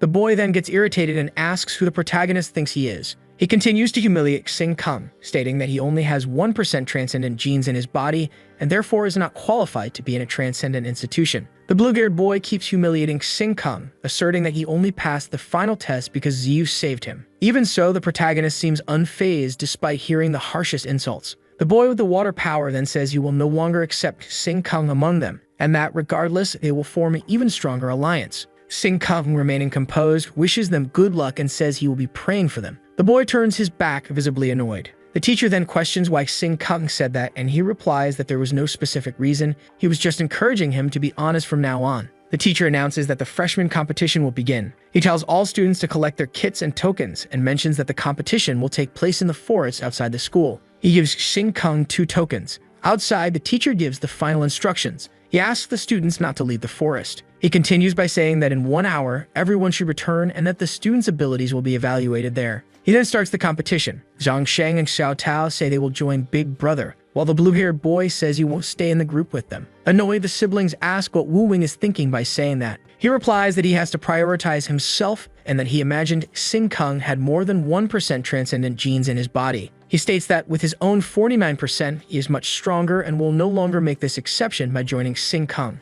Zhang Sheng becomes irritated with his friend. Wu Wing apologizes and says he won't stay by Sing-kung's side because he is not as strong as they thought. Zhang Sheng then calls Wu Wing a traitor. All the students then gather to start the competition. They begin mocking Sing-kung, saying that he only has 1% transcendent genes in his body. Many people start bullying the boy and laughing at his situation. Remaining composed, the protagonist says it's fine and that they can bully him all they want. It wouldn't last long. The students become very annoyed as Sing-kung seems unaffected despite all the provocations and criticisms he has been receiving. In another scene, a girl appears running through the forest. She believes she has run far enough to be safe for now. However, the blue-haired boy with the power of water says that no one escapes his detection. He finds the girl and asks her to hand over her Tolkien. With the girl's Tolkien in hand, he turns his back and walks away, attacking other students nearby. At a certain moment, the blue-haired boy with the Tolkiens in his hand is stopped by Fang Shiz. He is surprised to see Shiz standing in front of him. He knows that the boy is from a very famous family, the Fan family, so he invites Shiz to join their alliance, and he affirms that the purple-haired boy is qualified enough to participate in that alliance. He then says it's a coincidence because their thoughts align. According to Shiz, he would also like to form an alliance with the boy. The boy does not easily accept Shiz's invitation, so they engage in a battle. One wields the power of water while the other wields the power of fire. Even so, the water fails to control Shiz's fire, leaving the boy very surprised. The battle among other students continues. The bullying of Sing-kung also continues. The students laugh at his situation of having only 1% of transcended genes in his body. They claim that if it weren't for Zyu, the boy wouldn't even be there. They then begin to laugh at Zyu, mocking the powers she possesses. The girl then closes her eyes, begins to focus, and shoots electricity toward her classmates. The blonde-haired boy heading toward the girl says he will stop her. However, a hand stops him. It's Sing-kung's hand preventing the boy from touching Zyu. The protagonist tells Zyu she needs to keep better control over her powers. After all, she is taking too long to prepare. She asks for just 1 more minute. The blonde-haired boy tries to confront Sing-kung. However, he realizes that the boy's arm is very strong and wonders if it's made of metal. He then wonders what Zyu meant by saying she needed just 1 more minute. A stern-looking man appears, stating that this semester the electricity institution will begin, which will mean excessive budget increases. He then appears to be very thoughtful, but says that this issue should be left to the financial department to handle. Sing-kung appears beside Zyu. Both walk through a forest. He then grabs a blonde-haired character by the hand. The character screams, struggles, and begs someone to stop him. He appears to be electrocuting the character. The blonde-haired boy struggles and keeps shouting that the girl named Zyu will kill all those being electrocuted. Another boy approaches to help him. While being electrocuted, the blonde-haired boy then screams for his colleague to hurry and get him out of that situation, and to stop acting like a fool. Sing-kung then questions Zyu about why she isn't casting her spell. She says there is still one person who hasn't found her. Meanwhile, Zyu electrocutes the 2 men who approached. Both men being electrocuted scream for help and say their bones are breaking. They then wonder how the protagonist is so strong. Completely desperate and not knowing what to do, the blonde-haired character orders his henchmen to attack Sing-kun and Ziyu. He then shouts for caution as the protagonist is truly very strong. At that moment, several boys appear intending to help those being electrocuted and crushed. They shout that for those who are already awakened, all transcendent abilities should be used. While this happens, Sing-kun asks Ziyu who the person she needs to find is. She then says she is looking for a boy named Yu Shang, but it's time not to worry since she has already spread electric particles through the wind. At this moment, a pink lightning bolt is shown emerging among the trees. The girl shouts that she has already found who she is looking for, as this lightning shows where he is. Ziyu then grabs her lightning and electrocutes all the boys, leaving them dead on the ground. The protagonist then states he will gather all the tokens from the hands of the dead men and that this will help the girl have even more strength next time. The henchmen who were not affected try to flee, but are warned by Sing-kun that it's useless, as they are all marked with Ziyu's static lightning on their bodies and will die. Ziyu then directs the lightning storm toward the boys who are fleeing. The pink lightning cuts through the forest, passes through the trees, and illuminates the entire area around it, heading toward the men trying to escape. At this moment, a purple-haired character launches some flames toward another character who appears to be casting ice. The blue-haired boy shouts that he cannot be beaten with just a few flames. Feeling challenged, the purple-haired boy yells that he will then strike another blow at his opponent. He fires a large flame, red with yellow and orange, toward the opponent. The blue-haired boy panics as the flame engulfs him. He states that even with his various water-based powers, he cannot move to escape. The man who cast the flame feels vindicated and has a look of satisfaction. He continues to watch the flames surrounding the water-wielding boy. He then questions whether his opponent could endure this for at least a minute. The other boy responds that the power difference between them is too great, and that this isn't even fair. The fire-wielding boy says that his opponent has passed the test and is now qualified to form an alliance with him. Irritated, the blue-haired character questions what he meant when he said he had passed the tests, since they didn't even fight together. The other boy asserts that it wasn't necessary for them to fight because merely surviving under the flames was enough. The purple-haired boy introduces himself as a third-generation transcender. The water-wielding character wonders what a transcender of such stature is doing there. The purple-haired boy explains that he already has everything within his reach and is only seeking some additional resources. He goes on to say that he is there to help the Fem family recruit more young talents like the blue-haired boy and assures him not to worry. The purple-haired boy extends his hand toward his opponent and explains that he will allow him to grow quickly and on his own terms so that he can eventually conquer the world. Relieved by what just happened, the boy with the water power says he accepts. Elsewhere, Ziyu continues unleashing her pink lightning toward her adversaries. Everyone nearby who tried to attack her falls to the ground at that moment. Because of the protagonist's power, the lightning strikes the boys fighting nearby who were using water and fire powers. They look at each other, startled and confused by what's happening. The young man with the water power screams as he is electrocuted. The lightning slices through the sky, which becomes ominously dark. The purple-haired boy is then introduced as Fang Shiz. He approaches and realizes that Ziyu launched the attack. He then questions the protagonist. Meanwhile, the water-wielding boy says he cannot move. He remains on the ground with his arms raised. He orders Xing, Xiang, and Tao to collect all the tokens that have fallen in that area, assuring them not to worry as the affected ones won't be able to move for the next hour. Xing greets Fang Shiz and comments that he is unarmed just as he expected. The blue-haired boy continues shouting that the electricity is really powerful. Fang Shiz makes another attempt to speak with Ziyu, but she responds that she doesn't need to talk to him and will never join his group. The fire-wielding boy then says he has only one thing to tell her, that he respects her decision and will wait until she chooses the right side. He then fires another flame toward the protagonists. Both Sing-kun and Ziyu seem unfazed and tell him to move on because he isn't an opponent they need to worry about at the moment. Sing-kun observes the flames in the air as he continues casting a powerful lightning strike for protection. They engage in a fierce battle. Suddenly, something causes Fang to be taken aback. Fang Shiz's surprise comes from Sing's presence, who introduces himself and asks if he is nervous, given that no one has had the chance to get this close to him until now. Shizai calls the boy arrogant. Sing-kun continues challenging Fang Shizai, who keeps sending flames toward the boy. Suddenly, the protagonist is engulfed by a massive flame. Shizai celebrates and says the boy has nowhere to run. The purple-haired boy then launches a massive flame toward Sing-kun, surprising even his blue-haired friend who lies on the ground unable to move. A young man who controls water wonders if this is Shizai's true power. Fang tells him not to worry and assures him that he hasn't killed Sing-kun, adding that he will survive the final test. At this moment, the protagonist emerges from the flames as if by magic and tries to attack Shizai with lightning. The blue-haired young man is shocked and wonders how Sing-kun managed to escape the flames. Fang Shizai then unleashes thousands of flames toward the protagonist. They continue battling. With flames shaped like hands, the fight becomes even more intense. Sing Kang tries to defend himself in every way, but thousands of flaming hands attempt to grab him. Even the boy is amazed by the sheer volume of flames directed at him. Despite this, he appears unfazed and declares that the thousands of flames are small compared to his full capacity. He then fires a powerful burst of energy at the flames and at Fang Shiz.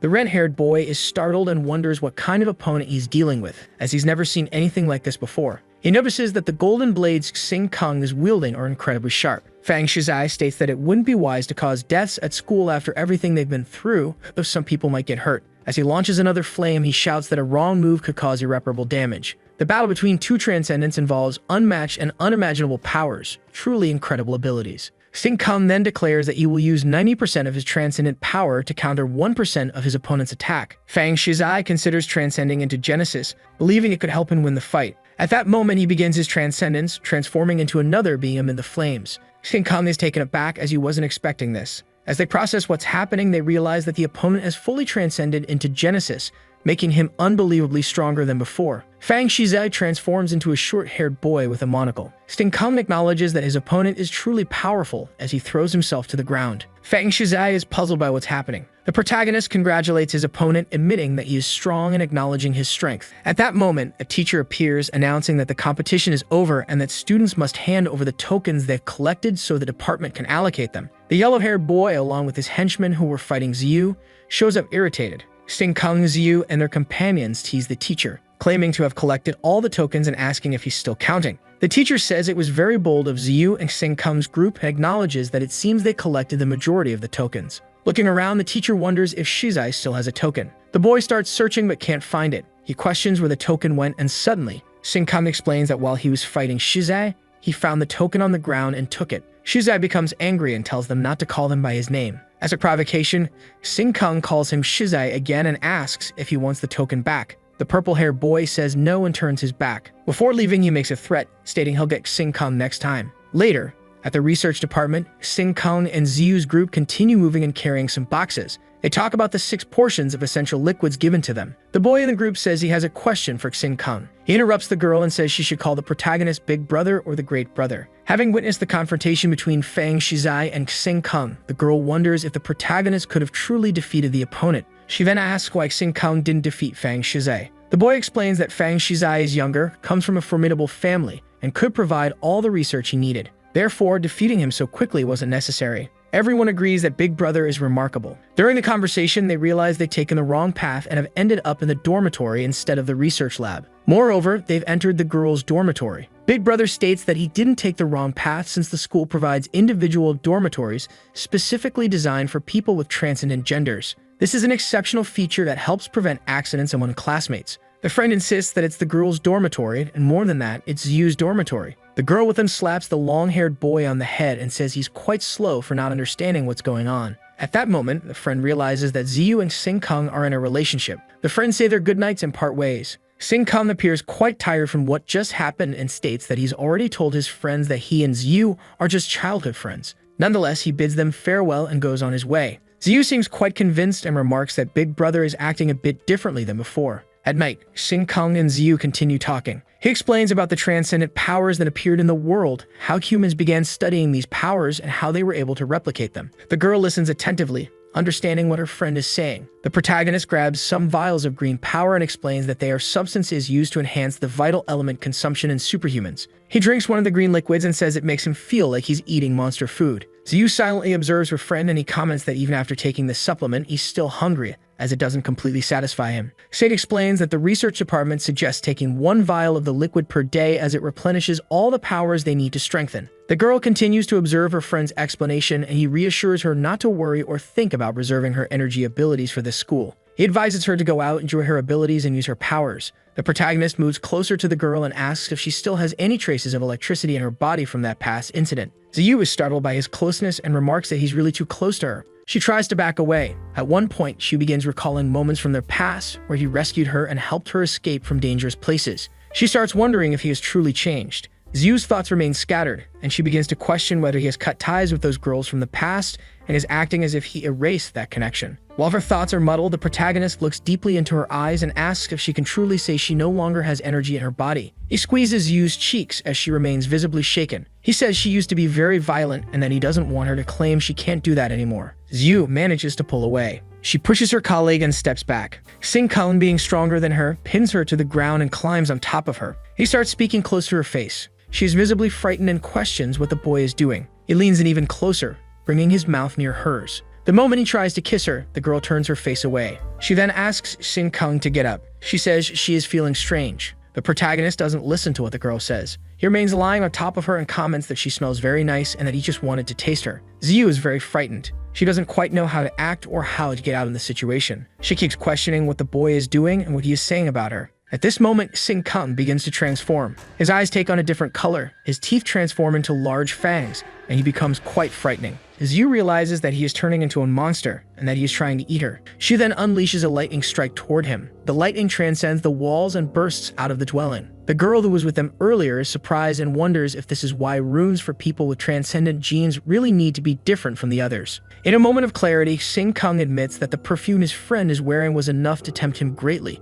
causing him to transform into a monster. She feels bad about what just happened. Sing-kun then admires his friend's powers. He says he will be back shortly. She throws him a mask, saying that if he plans to do something bad, it's essential to wear it. He thanks her and promises to return soon. Before leaving, he tells her not to worry since he is only going to buy something to eat and will bring something for her as well. Sing-kun leaves the room and as soon as he steps into the garden, puts on the mask his friend gave him. He begins reflecting on his powers and observes his hands, which still have large claws. He says he needs to be careful to hide the monster transformation in his left hand. The dragoness then feels something akin to a shock. He states that he needs to hide the flames quickly. As he says this, he realizes he is in the dragon's heart. He then detects that he is very close to a large dragon, one he fought during the test period, and he knows the dragon is searching for him. He wonders what power he could use at this moment if the dragon appeared before him. Slightly worried about what he might face, he continues thinking that on Earth, there are dragons, but there are also other monsters that humans have yet to encounter. Pin-kun remains deeply reflective, pondering the relationship between monsters and humans. Far from there, a character is shown wondering where they are and complaining about a headache. The setting is inside a car with two men in the front seats.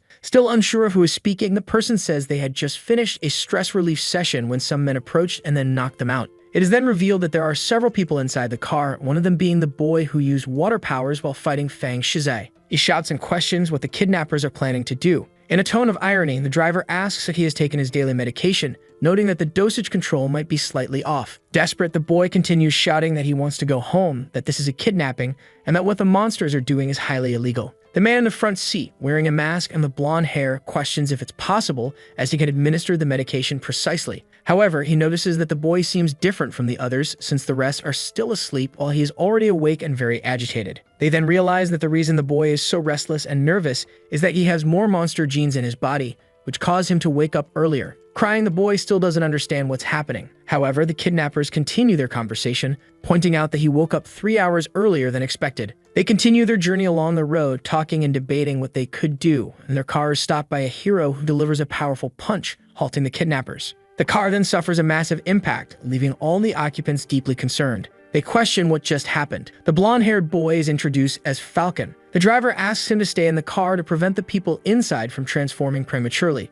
Meanwhile, he says he will step out to fight the person who stopped the car. At this moment, it becomes clear that the person who stopped the car with a punch was Sing-kun, who is transformed. Sing-kun appears behind the car's occupants. Falcon warns that he is behind the driver, but it's already too late. Sing-kun strikes the window, shattering it and entering the car. He grabs the driver by the neck and throws him out of the car. Using all his strength, he hurls him far from the scene. The driver, confused, questions who he is. Sing-kun tells him to guess. Sing-kun declares that he will send him to hell and releases a powerful lightning bolt. Meanwhile, the people who were kidnapped inside the car start showing signs of awakening. The boy with water powers begins shouting, urging them to wake up quickly, as they've been kidnapped. Falcon, the blonde-haired boy, notices the captives waking up and becomes desperate. He grabs a vial of green potion and tries to put it into the mouth of the boy who has been awake the longest. The boy wonders if this is human trafficking and if they are going to die. He pleads to be released. Still panicked, the young man says his wife left him because he has monster genes and he doesn't want to become a monster again. He begs to be freed from the kidnapping. He mentions having children, but the kidnapper dismisses it, even stating that his son will be next. Finally, the captor places the potion near the boy's nose, causing him to fall asleep again. Outside, Sing-kun continues unleashing his powers toward the man who was driving the car. They engage in combat. The man wonders why the flames are blue. He then realizes that Sing Kang is using electricity, and yet the flames aren't canceling each other out, as both can ultimately be affected. At this moment, the protagonist launches additional powers toward his opponent. The long-haired man driving the car notices his hand is badly injured. He wonders why, if it was just part of the blue flame, it's hurting so much. He begins to question if Sing Kang is trying to save the people who were kidnapped. The driver argues that all those people have monster genes and releasing them could cause chaos in the world. He claims that killing the kidnapped individuals is an act of justice and for the greater good. In response, Sing Kang declares that this is human trafficking and has nothing to do with justice. He stomps on the opponent's head. The argument continues with the long-haired man insisting that someone needs to do the dirty work and that this isn't human trafficking. He claims he isn't part of the Redemption Association and doesn't care about it. Sing Kang keeps pressing his opponent's head into the ground while providing more details about the Redemption Association. The debate intensifies with the long-haired man repeatedly asserting he has nothing to do with it and that no one cares about what Sing Kang is saying. The protagonist orders him to shut up and says he will speak only when allowed. He then explains the history of the Redemption Association, its founding, and its purpose. The relationship between the Fang family and the association is also revealed at this point. After realizing that Sing Kang knows a lot about the topic, the long-haired man decides to talk. He admits to only knowing about one secret experiment related to the Fang family. Sing Kang doesn't believe him, but the man continues to insist that he only knows about one secret experiment. The protagonist presses harder on his head, and the man then admits to remembering too. As his head nears the point of bursting, the man confesses. Sing Kang finally relaxes slightly. The man reveals that there are numerous experiments based on monster powers happening all over the country, but he truly doesn't know how many. Sing Kang then asks how many are near Kingshore City, and the driver states that only one is close and swears he can take the young man there. The questioning continues, and Sing Kang keeps asking the driver various things. He then decides to ask the long-haired boy, who is now only wearing part of the mask, to take him to the monster factory. Experimenting, Sing Kang makes a mistake. He turns his back thinking his opponent was injured and couldn't do anything. At that moment, he is attacked from behind with a very strong power. With a tone of vengeance, the long-haired boy wearing the mask says his hand is still functional and ready to be used. Even so, the protagonist manages to dodge and neutralize the opponent's power, leaving him confused about what just happened. The opponent questions how Sing did that, noting that even if he had been prepared, it should have been impossible to defend, especially since he was facing away and the blue flame was used. Sing Kang then turns and confronts his opponent about what just happened. He begins transforming into a monster again. He removes his mask, revealing intensely blue eyes and very sharp teeth. At that moment, the surrounding trees are shown, accompanied by a loud scream echoing among them. At the same time, Haven appears with the kidnapped individuals. Falcon continues placing a green liquid near the nose and mouth of the boy who was awake and causing a lot of commotion in an attempt to escape. When the blonde-haired boy looks through the window, he notices Sing Kang approaching. The protagonist wipes his mouth. He doesn't understand how Sing Kang managed to withstand the electric shock his friend had just released. At that moment, Falcon dashes out of the car running. Sing Kang approaches, and the boy who was trying to escape and was desperate thanks him for saving him. Big Brother then declares that everyone is already marked as dead, as the location has been changed, and they have been registered as deceased. He questions if the kidnapped individuals didn't realize they had fallen into a trap to be taken to the Redemption Association. At this moment, the boy who was agitated and trying to escape realizes that his son is still at the Redemption Association. They ask what they can do. It is explained that the association is located on an island outside Nuanu City and is much more fortified than Nansha City. Details about the Redemption Association's location are shared, revealing it was created after the fall of Nansha City. As the story unfolds, Falcon appears to be arriving at the Redemption Association. He approaches the gate, and the camera films him as he states he is not an intruder. The camera continues filming him, declaring that if he were an intruder, they would immediately detect it. Falcon continues arguing with the person behind the camera, trying to prove his identity. He insists that time is running out and he needs to speak to the supervisor as soon as possible. The person behind the camera asks if he is sure no one followed him there. The blonde-haired man asserts that even if someone followed him, they wouldn't get past the first line of defense, and that if anyone made it, they would simply become food for the monsters. In the control room, the guards question whether he really isn't an intruder. At that moment, it is revealed that Sing Kang is also at the location. He followed Falcon and, despite using other monsters as cover, managed to bypass the system and gain entry. The protagonist is now inside the Redemption Association. In nearby facilities, people are working to further study the monsters. A young man lying on a stretcher and undergoing research wakes up and lets out a loud scream. The doctor in the operating room wonders if the vocal cords haven't been removed yet. The assistant apologizes and assures that it won't happen again. The surgery continues, aimed at further research. The young man on the stretcher, who is about to have his vocal cords removed, begs them not to do it. He is crying and extremely desperate. At that moment, it is noticed that other people are nearby, likely also being studied. Without having his vocal cords removed, he recognizes someone familiar. He continues screaming, calling the doctors bastards, and vows to find and kill them all. The researchers persist in trying to remove the young man's vocal cords to proceed with the procedure. As they are about to complete the operation, a blackout occurs, plunging everything into darkness. The researchers panic and cannot understand what caused the power to shut down. They head to the site to investigate what happened. At this moment, Falcon appears in the room. The researcher immediately senses something is wrong and alerts security, announcing that there is an intruder. He calls for reinforcements and dials a number labeled Fan on his phone screen. At that moment, a lightning bolt strikes the phone, shattering it into countless pieces. Feigning ignorance, Kun continues pretending to be Falcon, claiming someone followed him to the location. He maintains his act as the guards arrive and ask for instructions on handling the situation. At that moment, a power blast is unleashed, sending everyone in the area flying. Kun introduces himself, stating it is already too late to stop him. The supervisor becomes furious over the unfolding events. He cannot believe the security system allowed an intruder into the Redemption Association. Kun tells him not to worry and claims that the real security has just arrived. He fires flames at the guards. Falcon attempts to defend himself, grabs a green energy vial, and uses it against the protagonist. The energy in question is electricity. A fight breaks out inside the monster factory. Falcon continues firing electricity while the protagonist counters with flames. A massive battle ensues, with the security guards also joining in. It is revealed that the lab has spent years studying fire elements, meaning what Kun was wielding should have been insignificant to them. Falcon questions what is happening, as he usually relies on his transcendent abilities during these moments. He doesn't understand why this is happening or why his abilities are manifesting differently. He then notices that the blue flame unleashed by Kun is absorbing his power. The guards are shocked to discover that Kun's ability can absorb their powers. The fight continues, with both sides unleashing their powers. They then realize that the protagonist is using a power akin to one used in self-sacrifice or self-destruction. They are puzzled about how Kun can wield this ability twice in succession. The battle rages on. The guards speculate whether he is the elemental boy and observe that half of his body appears to be spinning like a machine.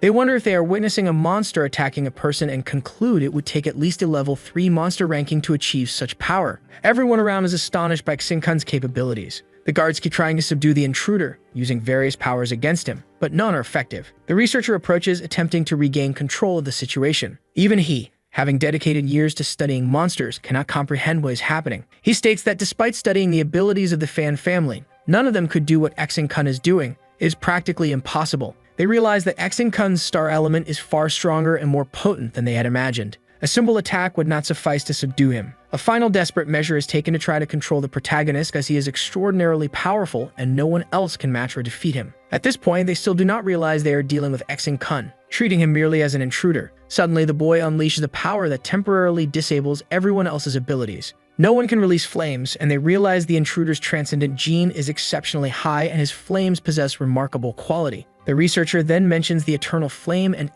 Kun questions what it is. The researcher explains that the eternal flame is what they have been studying, and that the boy could make a significant contribution to the world by using his powers to unlock its secrets. They invite Kun, still seen as an intruder, to join them. The protagonist expresses confusion over the invitation, considering he just killed several people involved in the project. The researcher responds that he does not care about personal security and that what just happened is acceptable. He says the Fang family won't care about the loss of a few guards as long as the research remains intact, and that what just happened is not a problem. The boy then explains that it wasn't just guards. Some researchers were also killed during the fight. The protagonist recounts how he entered the monster factory, retracing his steps and showing that some people were killed during his journey to the research lab. The researcher becomes outraged and shocked by what he just heard. He recalls the people in the car who were being taken there and says it wasn't right for them to be freed. He then questions what is wrong with the protagonist, as he even helped and benefited the people who were being kidnapped. The boy who was on the table about to have his vocal cords removed becomes emotional. He is still there and doesn't quite know how to act.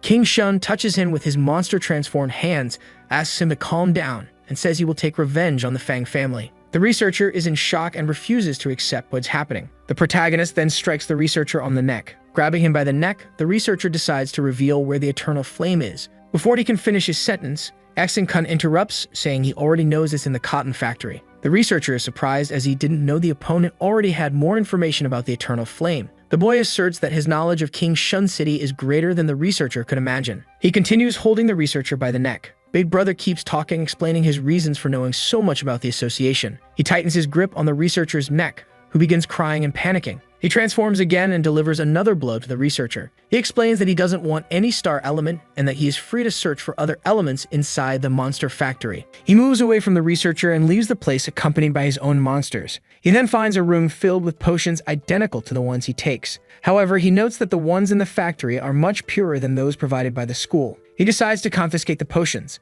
He also grabs some pills nearby that are meant for the monsters. As a gesture of gratitude, he feeds the monsters around him. Satisfied and well-fed, he moves to another room. When he places a box on the ground, he notices another boy's presence. They exchange glances. With purple hair and a muscular build, the boy says he has been waiting for the protagonist for a long time. During their conversation, Kim Ki-chin remarks that he never imagined the fourth-star transcendent who just arrived would be someone he had already seen in the news. He claims that the boy used his transcendent abilities to brutally kill a total of 13 women. The protagonist retorts, accusing the fan family of playing dirty by recruiting someone like him, a killer and abuser. The protagonist then asks if Kim Ki-chin knows what he's gotten himself into and if he understands his current situation. He states that the protagonist's nightmares are only beginning. He continues, warning that if Kim Ki-chin knew him, he would realize that in future classes, he could crush him with the power of gravity. Amid many threats, the purple-haired, muscular boy unleashes a great power toward the protagonist. Several stones fall on Kim Ki-chin. The villain then mocks, telling him to scream louder, as he can't hear his voice beneath the rocks. Suddenly, blue flames appear among the rocks. The villain is surprised as he didn't expect Kim Ki-chin to dissipate his powers even while trapped under the stones. The villain continues dissipating his powers, calling for help from vital elements, including the force of gravity. Kim Ki-chin remains calm, focusing on escaping the situation. The purple-haired man keeps launching various powers at Kim Ki-chin. His goal is to crush and kill the story's protagonist. It doesn't take long for Big Brother to break free from the rocks and appear behind the villain, blue flames in hand. The boy is startled and cannot understand what just happened. Then the boy transformed into a monster attacks him and throws him under the rocks. He continues mutating and a hand with teeth emerges from within his own hand and attaches to the villain's back. At this moment, the purple-haired man feels deeply provoked and begins contemplating the power of gravity and the pressure he can exert on his opponent. The discussion between them continues along with their powers. Each tries to overpower the other, demonstrating greater strength and dominance. Suddenly, the ground begins to rumble, and the villain suspects something might be coming from beneath the earth. Kim Ki-chin panics, thinking it could be the Earth Dragon. The ground continues splitting open and more golden elements emerge from beneath it. Suddenly, a massive dragon breaks through the ground and escapes, astonishing everyone. At this moment, both the protagonist and the villain admit they cannot contain it. The purple-haired man begins questioning what is happening and what kind of monster it could be. He realizes it's an Earth Dragon and that his defenses failed to hold up against it. It is explained that in reality, Earth Dragon came to confront the purple-haired man, not Exin-kun. This time, the protagonist unleashes another power and together with the dragon's force, the purple-haired man is defeated. Exin-kun grabs the box containing pills and supplements and heads toward his next destination. He then encounters Exterminators. The group begins approaching him. The Exterminators are hunting the Earth Dragon. As they get closer to the Earth Dragon, they become frozen and petrified. They then notice someone standing in front of the Earth Dragon. They cannot understand who that person is or how they can stand there. They realize it is Sonic Wave, who they thought had already been executed for murdering 13 women. The woman leading the group declares that if he killed women, she will kill both him and the dragon. At that moment, the dragon releases water, forcing the woman back. The purple-haired villain thinks someone has come to rescue him. He then realizes that the Exterminators are there to kill him too. He begins unleashing his powers in an attempt to defend himself. The woman regains her strength and launches another attack, forcing both the dragon and the man away. The fight continues and Sonic manages to escape. The purple-haired man starts running in the opposite direction. Before he realizes it, he is inside the dragon's mouth. It turns out another Earth Dragon took advantage of his distraction and captured him again. The Exterminator then notices the presence of a second dragon. She cannot understand why two of these creatures are present in the same place. The other Exterminators are equally confused about the situation. They attempt to control the scene and prevent the dragons from escaping. The name of the long-haired Exterminator is revealed as Shang Guan-kui. One of the Exterminators warns Shang Guan not to jump into the dragon's mouths because their teeth are incredibly strong. She responds that the dragon will have to bite her first. She unleashes water toward the dragon. Sister Kiwi successfully subdues the dragon. Her allies celebrate her achievement as they never imagined she could accomplish what she just did. She feels very proud. They question how the dragon's genesis makes it so enormous, reaching up to 100 meters in length. The group of Exterminators celebrates Sister Kui's victory over the dragon. Meanwhile, at the Shang family residence, research continues on the Eternal Flame. News arrives about the monster factory. It is reported that the location is in ruins, completely destroyed, and that no researcher from the institute survived. It is also said that the individual responsible for the destruction is missing and no one knows who carried out the attack. According to some reports, the perpetrator was devoured by the Earth Dragon. The head of the Fang family declares that an urgent matter must now be addressed and that an emergency protocol has been activated because the monster factory has been exposed to the public. He believes there might be some repercussions, but only something verbal. They then access the last message left by the director and researcher of the monster factory. The final word he spoke was blue flames. They begin questioning what this could mean. Analyzing it and using all their knowledge about monster powers, they conclude who might be the key to everything that happened there. They start recalling previous research to try to understand more about the genes of the blue flame transcendence. They conclude that to solve the problem, they need to find the boy of the blue flame, but they don't know where to begin looking for him. The only information they have is that he is a transcendent. They decide to consult the extermination department. Meanwhile, the son of the Fan family continues conversing with the eternal flame monster. At this moment, it's revealed that the monster has massive roots extending to the center of the earth. The book shows that the eternal flame monster could reach up to 5,000 meters, astonishing everyone. At the end of the eternal flame's roots lie the earth dragons. At that moment, Sonic appears, having been sucked in by the dragons earlier. He is lost and doesn't understand why he is in that place. Another mouth opens and Sonic wonders what kind of monster this is. He can't comprehend how such a gigantic monster can exist in the world. He observes every detail inside the monster, until he notices a fragment from Hongchun's hands attached to his back. At this moment, Exin-kun appears in Ziyu's room. The girl had been waiting for him all this time. He had promised to buy her something to eat, and now he shows up with a box and hands it to her. He then wonders how they will proceed, whether to continue using the Earth Dragon or the monster's power to track him down. At the Eternal Flame Research Center, they announce they will begin a search to identify the boy of the blue flame. The Eternal Flame starts showing signs of activity and begins to open. The researchers are alarmed. They say the director should return because ever since he left a short time ago, the Eternal Flame has been signaling and moving. Elsewhere, new characters appear. These characters seem to be conversing with a captain. They discuss their ranking. It's explained that they were summoned for a mission assigned by the Fan family. At this moment, they make it clear that no matter who the intruders are, they will exterminate them and leave no survivors. Without revealing the director's identity, the characters shown have visible battle scars on their faces. The director orders them not to let anyone escape. The characters leave the room to hunt down the intruder who destroyed the monster laboratory. Another character named Vanish enters the story. He observes everything happening attentively. Using his powers, the previous characters suddenly disappear, leaving Vanish startled by what he just witnessed. Frightened, Vanish kneels beside the leader of the Fan family. He says his aura was cancelled and that it was the only way he found to survive. He also asks for a chance to prove there were no intruders at the site. He explains that there were monsters composed of petals and that it was odd no one transformed into a monster until the flower bloomed. They ask him if there were 4 flowers in total. He says they could turn invisible and also wielded eternal flames. After Vanish's revelations, the leader declares that these monsters will kill many people and orders them to report to the Exterminators. They continue investigating the eternal flame. They don't understand why the plant is opening or what triggered it. The leader approaches. His suspicions come to light, and they realize that the flower has undergone a genetic mutation. Far away, Exin-kun talks to Ziyu. She questions why the boy is looking at her so strangely. She asks if he wants to eat again. He replies that he doesn't, that he already drank his potion during the night, and that now it will take about 10 days for him to feel hungry again. Aguro explains that he needs to start stabilizing monster genes with transcendent genes to control the intensity of hunger and rage when he becomes human. He approaches Ziyu and tries to touch her. The two are sitting on the ground. The girl looks at him with fear and hesitation, but does not move away. At this moment, Exin-kun begins to transform, and once again, his hands release a large claw with blue lightning emanating from them. Ziyu then asks him to touch her. He warns that it will hurt momentarily, but assures her that afterward, she will be ready. She expresses her desire to absorb a bit of his power. At that moment, the girl feels a massive pink shock. She then says her transcendent genes are becoming much more active. Several pink lightning bolts begin to appear. She continues to absorb her friend's powers. Meanwhile, in the institution's director's room, information arrives that the electrical circuits are malfunctioning. A blackout occurs. The institution's director tells his assistant not to worry, stating that the institution is full of geniuses and talented people, and it is probably just someone testing something. They joke about the electricity bill they might receive at the end of the month. The director reassures her, saying electricity bills are always high, but talent is priceless. The Exterminators then call the school's director. He answers the call. He realizes that the blackout is affecting the entire city, not just the institution. He explains that it is just Ziyu and there is no need to worry, as the bill will be reimbursed. The institution's location is explained. It is situated in Kinkyu City. It is also revealed that the city is an island and the third largest city in Shuaxia. The concern over the electricity bill is elaborated on, highlighting how much energy Zyu consumes in the city. The Extermination headquarters speculates about Zyu's abilities, noting that she is only recently awakened and must have an extraordinary body to handle such immense energy. It is explained to her that no one with transcendent genes has a pure body, which allows her to sustain high levels of elements, especially electric ones.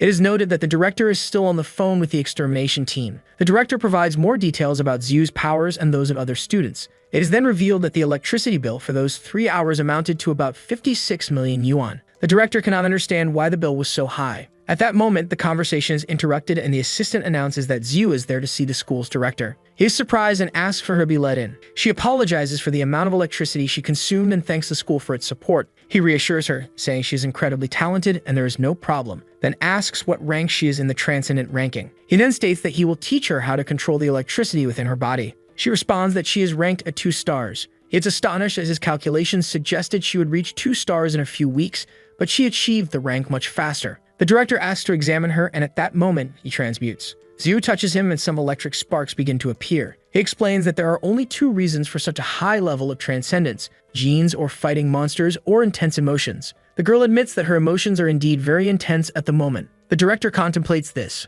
Hexing-kun then pats his friend on the head and says he will make the institution proud, expressing his gratitude and promising that he will graduate. The director laughs and asks if he still plans to graduate after everything he has already caused in the institution. The director adds that Zyu is doing well and is ready for the next star in the ranking, but for the boy, it is different. He explains that to achieve 2nd place in the ranking, it requires transforming and transcending his genes into one of the elemental genes. The explanation continues, detailing why the boy will not be able to rise in the ranking so quickly. Hexing provides details about a technology that had never been used before, explaining that it wouldn't be enough to prevent the apocalypse. This surprises the director, who hadn't expected him to know all of this. Sting-kun continues explaining how he knows all this information, leaving the director even more shocked by his knowledge. He then asks for more fluid elixirs for himself. The director says it's not that simple and explains that his elixirs aren't as cheap as the energy consumed by Zyu that night. The boy and the girl then say goodbye to the director and leave the room. The director asks them to return. He says he'll give Sing-kun another chance. He explains that the institution is about to select new participants for upcoming competitions,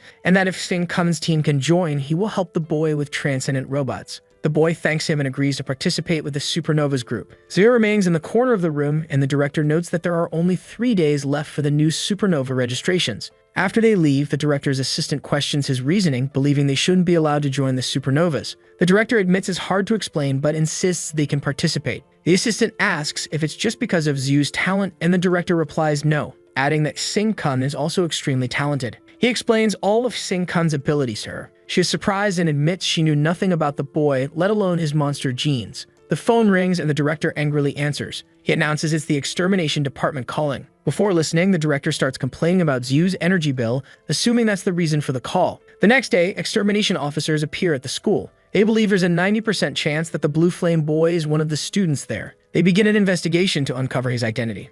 The conversation continues, and at a certain point, one of the characters sits in front of the institution's director to stop small talk and start discussing business. The guy explains that besides being a judge at the Supernova selection currently, he also has the responsibility of investigating the Blue Flame. The long-haired white man then wonders why they think the Blue Flame would be in the educational institution. The other boy, who has been quiet until now, starts to talk and explains what happened and what led him to think that the Blue Flame would be in that institution. He tells that at a certain point he was in trouble when the Blue Flame guy appeared and saved him. He then lost consciousness, and when he woke up, the monster was already dead, and he did not understand what just happened. So due to the level of power used at that moment, they imagined it was someone from the institution. They said that since the incident, the appearance of the Blue Flame has increased a lot, and Matt, the day before, the Fang family reported that it appeared again in an attack on their laboratory. Furthermore, they also mentioned the theft of some vital fluids and the death of some people who worked in that laboratory. They assert that the person of the Blue Flame is becoming even more dangerous, and they must arrest her. The director then listens attentively to what the boys are saying. He then says that based on everything he has heard, he knows that the boy is indeed from this institution. The youngest boy then says that since the day he was knocked unconscious by the Blue Flame boy, he feels a very strange connection between them. He asserts that the moment he stepped into the school, he felt that the Blue Flame was there. They then state that all students, even the youngest ones, will be investigated and checked.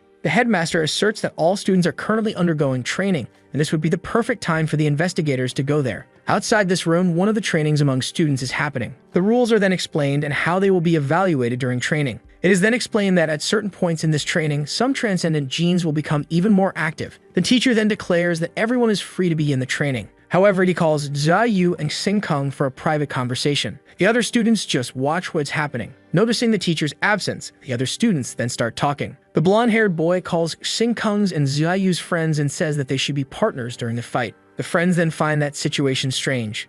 Kung's partner with long black hair says he is going to pair up with Xiao Tao and is afraid of accidentally hurting opponents. The blonde-haired boy then mocks and asks if the other lackeys are listening. After all, he is much stronger and does not feel that he could be hurt by the other boy. Somewhat away, the teacher separately talks to Yu and Kung. He explains he is worried. After all, the students would participate in the Supernova, but they do not possess the minimum required to participate in this selection. The teacher says that the lowest criteria to participate is to have at least 3 stars in the Transcendent ranking.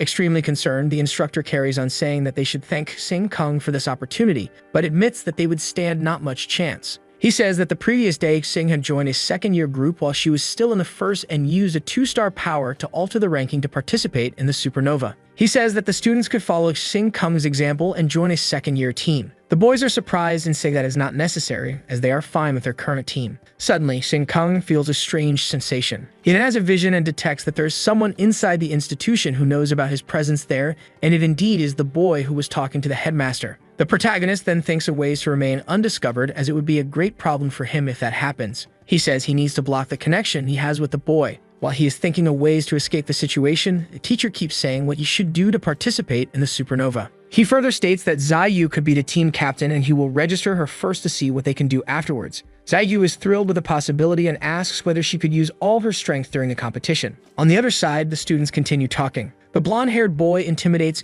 Kung's friend, saying that his leader won't be able to protect him forever. At that moment, they are surprised by a light that cuts across the sky. Suddenly, several pink rays start to dispel. It's Yu again. The boys then move away after the incident. Now talking to the teacher, Yu asks whether what she just did is acceptable. He says yes, and that it was a great demonstration. At this point, Director Yang's secretary asks to speak with Professor Bu Liang. She inquires whether Kung is with him. Assessing the situation, the protagonist then understands that the exterminators are around. It's requested that all students gather. They question what is happening and whether the exterminators have arrived. The tallest exterminator with green hair leaves the mission to the shorter boy. He asks if he has not yet found the person. The smaller boy is introduced as Lin Chai. He claims he knows that the person from Blue Flame is in that place, but the connection he previously had disappeared at that moment. But that does not matter after all. He continues to sense the presence and smell of that person. A shower of metals and meteors then falls from the sky. The story goes back in time 2 months earlier. A destroyed building is shown in the picture. Below, 2 boys are talking. One of them is the captain. One of the boys then reports to the captain and says that the vice captain was able to destroy a monster inside that building. The great captain then gives the order to evacuate the area, fast. The other guy then grabs a radio and gives the orders to evacuate the district immediately. The captain then casts a metal power around him, surprising those around him. Then the building collapses and the whole structure falls to the ground. Then the exterminator, who appears in the story seeking the Blue Flame boy, emerges from the ruins and says there will be payback for what happened and that he'll make the captain pay for it. He is introduced as the vice captain. In the present days, Lin Shi appears releasing an element from his hands, causing the other exterminator guy to question what is happening. He tells the boy to destroy the 5 elements of his own formation. Their conversation continues and Lin Shi continues to produce more elements. He then fires again, causing pieces of metal to fall on the students who are training nearby. Everyone is confused and don't understand what the exterminators want. Kung then realizes that the boy can feel metal elements in his body, hence why they're all throwing their powers. He fires all metals at the students. As everyone panics, Kung thinks of a way to get out of the situation. He then asks Zihu to stay away from him and assures her that everything will be fine. Lin Shi says he has found the Blue Flame boy. Various metals are fired towards Kung. He acts oblivious and questions if it's just a test to assess his abilities. Lin Shi explains that all of this is happening because of things he'd done before, such as sabotaging the Fang family's laboratory, attacking an exterminator, and destroying a shopping center. He also says that Kung will be arrested by the exterminators. His friends are shocked they didn't think he was the Blue Flame boy. The rest of the students question how Kung was in the same room with them, as the Blue Flame power is an attribute of transcendent people. Although the boy tries to act oblivious, he knows he won't stay unnoticed, as his body contains metal and the opponent's power is used to find him. The protagonist then takes action and decides to use just a little bit of the metal element to defend himself. He then recalls his teacher's teachings and starts putting them into practice.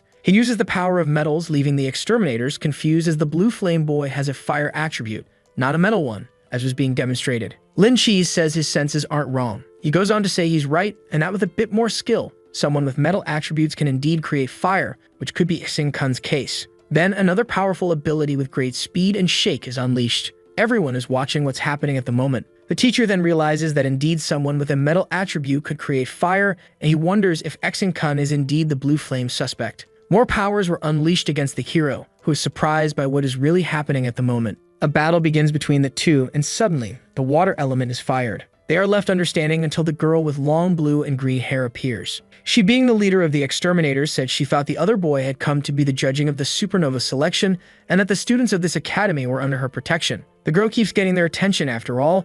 They didn't obey her orders and did something they shouldn't have done. Lin Chi then tells Shang Guankuyi keep away from him. She is outraged by the request. After all, no one can tell a girl to back off. She then begins to transform and calls him insolent. She unleashes a great power of water towards him while getting quite irritated. The discussion continues, and Kui explains that he was observing and monitoring the campus when the Fang family's lab was destroyed, and that night, no one left the school. So the blue flame boy wasn't there. Xing Kun doesn't understand why she is defending. The eldest boy of the Exterminators then says he made a mistake. He apologizes, takes Lin Shi, and says he's going to prepare for the Supernova selection. Xing Kun then appears and goes to talk to Shangguan. He states that monitoring all students must be quite tiring given that the institute is very full. She then turns her back and says that no one has time to monitor every day. And she says that she defended him, given that her ability to read people shows him not to be a bad person. Ziyu appears to be jealous of the relationship between Xing Kun and Shangguan. The long-haired girl then turns to Ziyu and says she has some requests for her and some opportunities.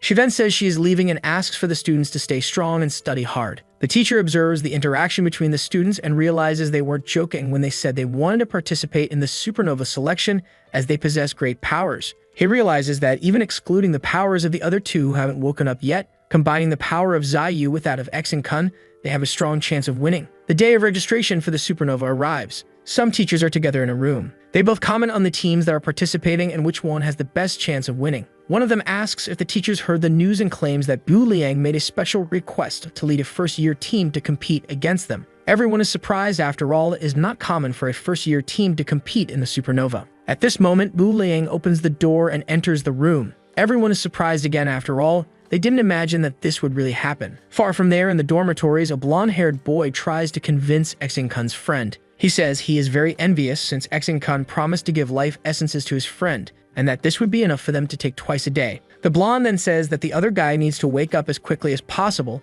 and that the Fan family has a method to initiate the awakening, and that this is what he needs most at this moment. Under great coercion, the blonde insists that he needs to wake up at that moment to pass the final test, and that this is more important than sticking with his partnership with Xing and Ziyu. The boy gets angry as they are talking about him and his sister. He asks the other blonde-haired boy to step back. They start a debate, and the long black-haired boy says he will always stand beside Big Brother. Annoyed, the blonde boy then grabs his classmate by the collar and lifts him up high. The argument continues heated, and he tries to convince him that he should leave Big Brother's side and think on his side because on Xing's side, he could lose a lot and gain others. The hero's friend manages to get away and says he will always be with him even in death, and that Xing is not as foolish as he thinks and is like a younger brother. The blonde-haired boy gets irritated and questions whether Zhang Sheng is ready for the worst years in his life. Zhang Sheng responds that if this is the case, it would be better not to wake him up after all. If this happens, he will fight with the blonde-haired boy for the rest of his life. Threats continue from the blonde boy's side, who says he will use a few surprises every night to disrupt Zhang Sheng's peace.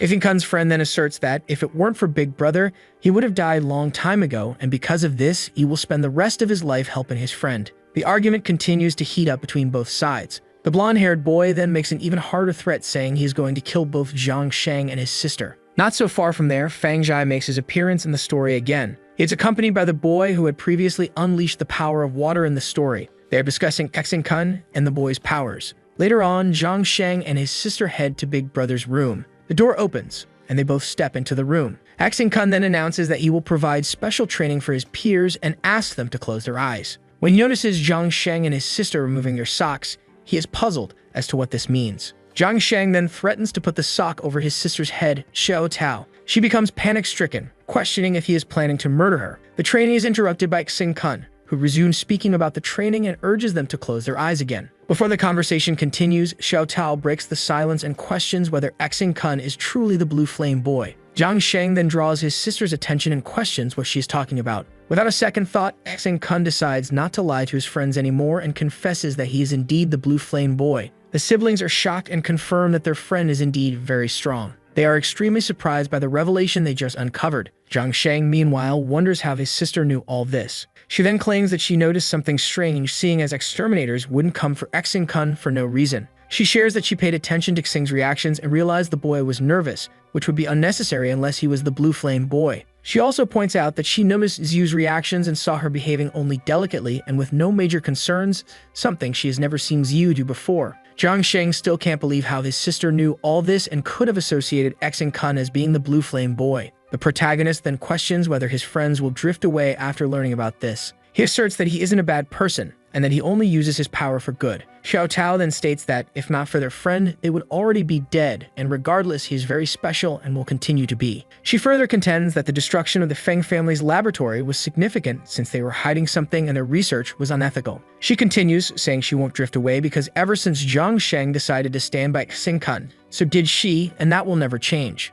Zhang Sheng then tells his sister to shut up. Ignoring this, the girl voices that as long as their opponents are the Kuning and Feng families, she and her brother will fight alongside Xing and will do whatever it takes to assist him. Her brother agrees. Both Kun and Xiao Tao hand a potion flask to the brothers. They both drink it. Kun explains that the fluid they ingested will be absorbed as soon as possible. The girl wonders if that could be the essence of life. Kun agrees and mentions that he grabbed some of these fluids from the Feng family's lab. The protagonist shares that it never occurred to him not to share these fluids with his classmates who have always been by his side. Zhang Sheng is moved, stating this is more than he could have ever imagined his friend would do for him. They continue talking, and Kun suggests that now is the time for them to close their eyes and begin training. Both Zhang Sheng and Xiao Tao lie on the ground. Kun then apologizes, claiming it is necessary to keep the monster genus secret. He then transforms and wishes his friends sweet dreams from the depths of hell.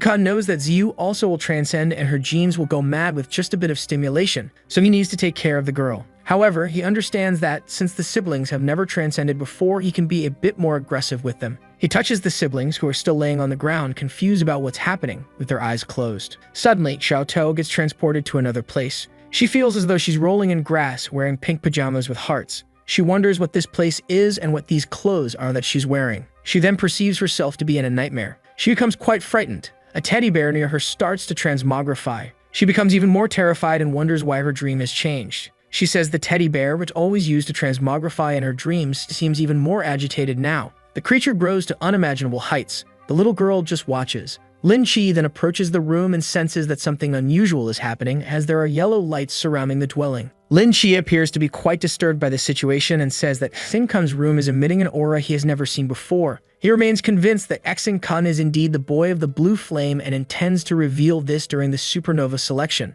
Suddenly, a noise sounds. It's an emergency call from the Exterminators. They perceive this as something bad. The Exterminator boys realize that the North District has been attacked. They reach the site and see that the North Circuit indeed has been assaulted. Everything is on the ground, the smell of blood is strong in the area, and there are no signs of survivors. Other Exterminator personnel begin to arrive at the site to assess what happened. They wonder if there was a monster in the area. They then engage in a discussion in an attempt to figure out what was taking place and the reason for such destruction. Suddenly, a noise splits the sky and everyone looks up in terror. A monster then appears, unleashing great powers. All the people are left in utter shock by the circumstance, without understanding exactly what is happening. The headphones carrying one of the exterminators fall to the ground and open a crater. They don't quite understand what is happening as it seems to be an invisible force. They question whether this would be a monster or a dragon heading to the place. They then advise to prioritize their own safety. They realize they can't block this strange force attacking them. They then notice that the invisible monster is at least 40 times stronger than them in terms of power. The character with tied up and brown hair then throws a bit of blood, claiming it to be a sacrifice. This is her attempt to try to block the situation. Another guy says that Mei shouldn't have done that they just needed a bit more time to be able to dominate that monster that was on site.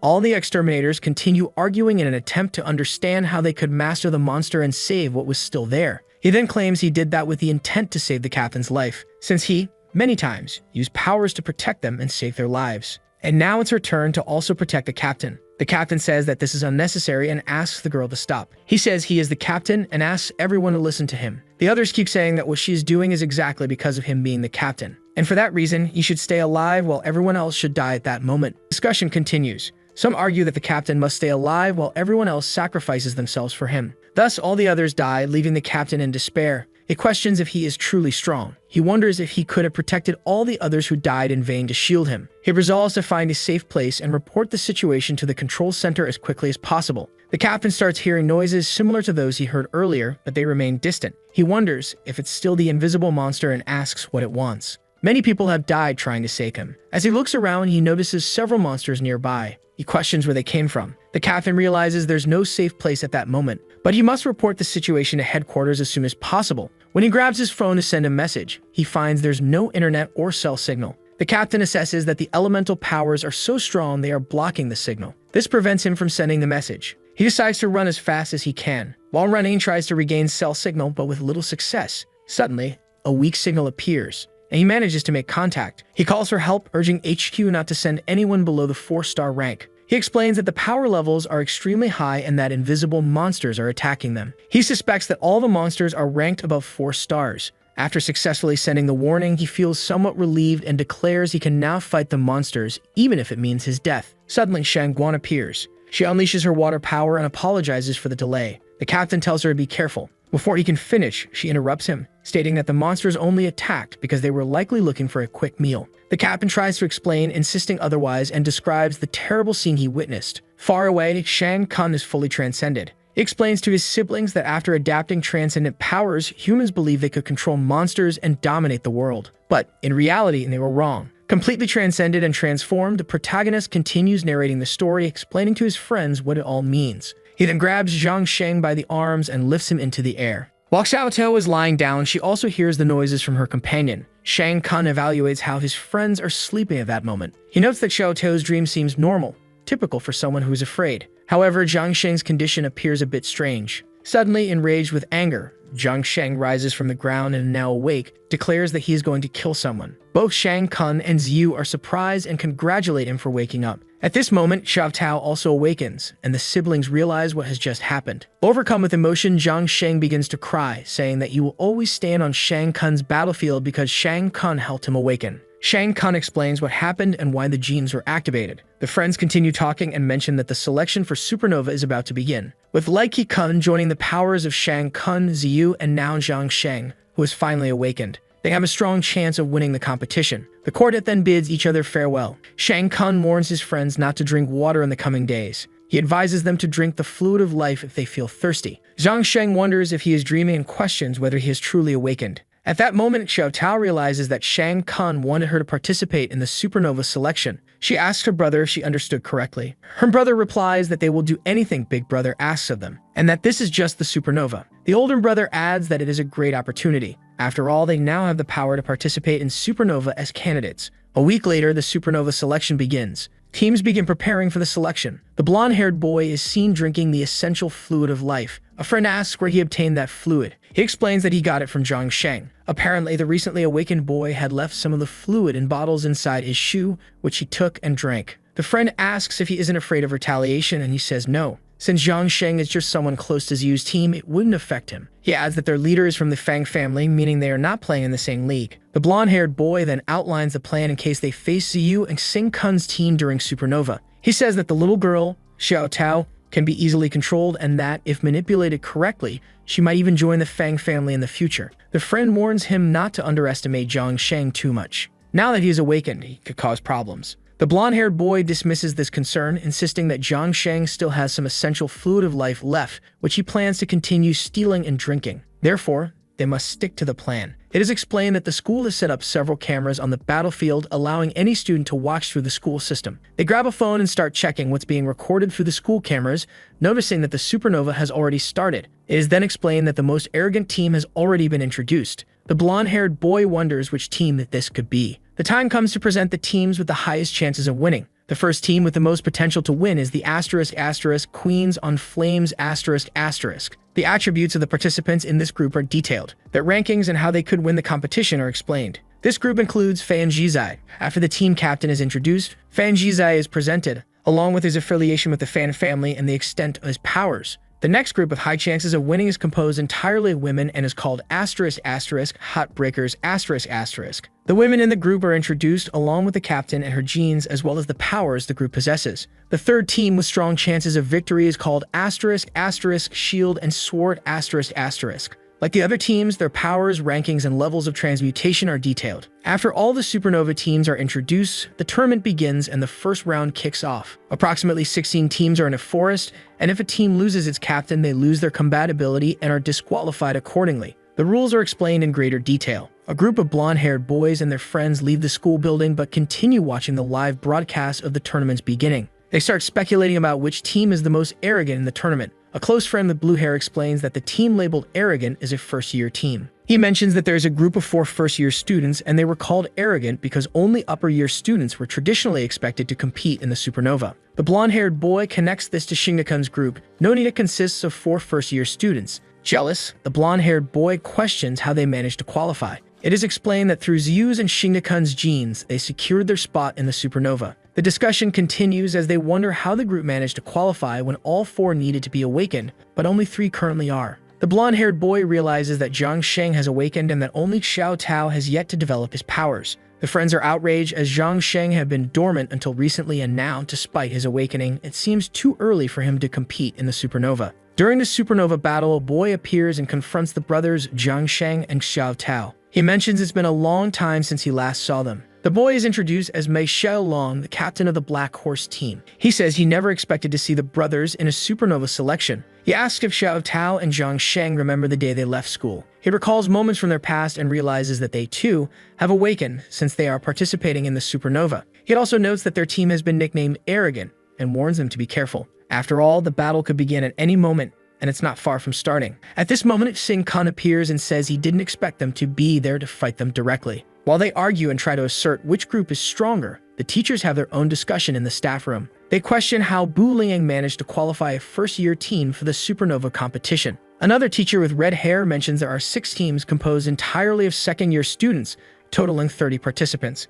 Bu Liang appears tense during the conversation. The other teachers continue pressuring him, asking if he understands the potential consequences of his decision. He says he does and adds that he, too, wants to know the significance of Bu Liang's team's name. Far away, the students prepare for the battles to begin. The arrogant team, of course, starts facing hostility from the others. Sing Kun listens to everything being said about him and explains that he alone cannot save the world before the apocalypse arrives. That's why he needs others who are stronger than him, and emphasizes that individual battles aren't appropriate right now. Group combat is necessary. Other students remain irritated, saying the team is highly arrogant for being first years and thinking they can win the Supernova. Zhang Zheng is provoked. The boy steps forward and takes charge. He responds to the boy, taunting him, saying it's been a long time since they last met and he wants to see how much progress he has made during that time. Zhang then attacks his opponent with a great power, surprising everyone nearby. He says he wasn't looking for trouble, but since they came after him, they can now use their transcendent powers as well. Elsewhere, the teacher continues being questioned by the others about why he allowed a first-year team to compete in the Supernova.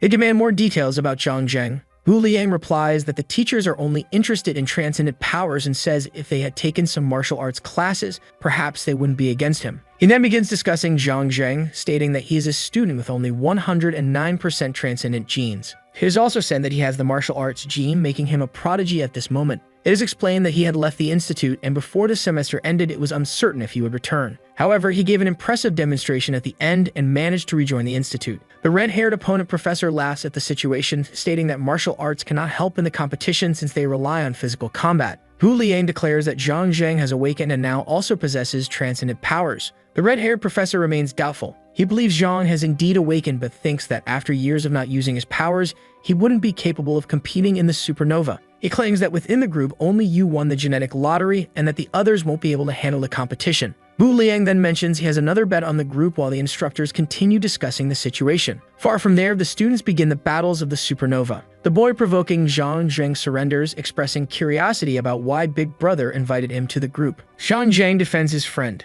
The opponent claims their strategy is self-destructive since they are just beginners who have recently transcended. He apologizes to Brother Zhao and then unleashes a powerful attack on him. He asserts that by combining all the group's powers, they could easily defeat the opponent. Zhang Zheng responds to Mei Xiaolong, calling him an idiot and saying Big Brother is even stronger than him. At that moment, a powerful spell is cast toward Mei Xiaolong. A new character with green hair appears. He was responsible for the attack that eliminated Mei Xiaolong and, consequently, his group from the Supernova competition. The green-haired boy unleashes his powers on another group, eliminating Captain Xiao Han, who ends up dying. Members of other groups are puzzled as the rapid attacks leave no room for resistance. They suspect that a third-year student might have initiated a training mission. The character is then introduced as Shen Xia, a fourth-year student who used transcendent powers to defeat his opponents. Another captain is eliminated. Ouying from the group Monkey Kick also falls to Shen Xia, who continues unleashing his powers and eliminating everyone. Captain Wrong User from the subscribed Eliminate team is also defeated. Shen Xia remains incredibly powerful, eliminating all the captains from the groups. The moment arrives to attempt something against Xing Kun's group. Shen Xia approaches and attacks. Xing Kun, very calm, simply watches. As Shen Xia approaches Xing Kun, everyone assumes the group is in danger. However, Xing Kun stands still, takes the blow to his head, but does not fall. Xing Kun manages to escape unscathed and avoids the attack. He then unleashes a powerful strike against Shen Xia. Surprised, the green-haired boy is struck and sent flying. Xing Kun is not eliminated, and everyone is shocked, as they expected a different outcome, given that he is a first-year student. The protagonist causes Shen Xia to lose consciousness, eliminating the captain of the green-haired team. With irony, Xing Kun says the other captains can step up because it's not he who needs practice, but rather his team members. He declares himself well-prepared for the next battles. At this point, the reason for the group being called arrogant is explained.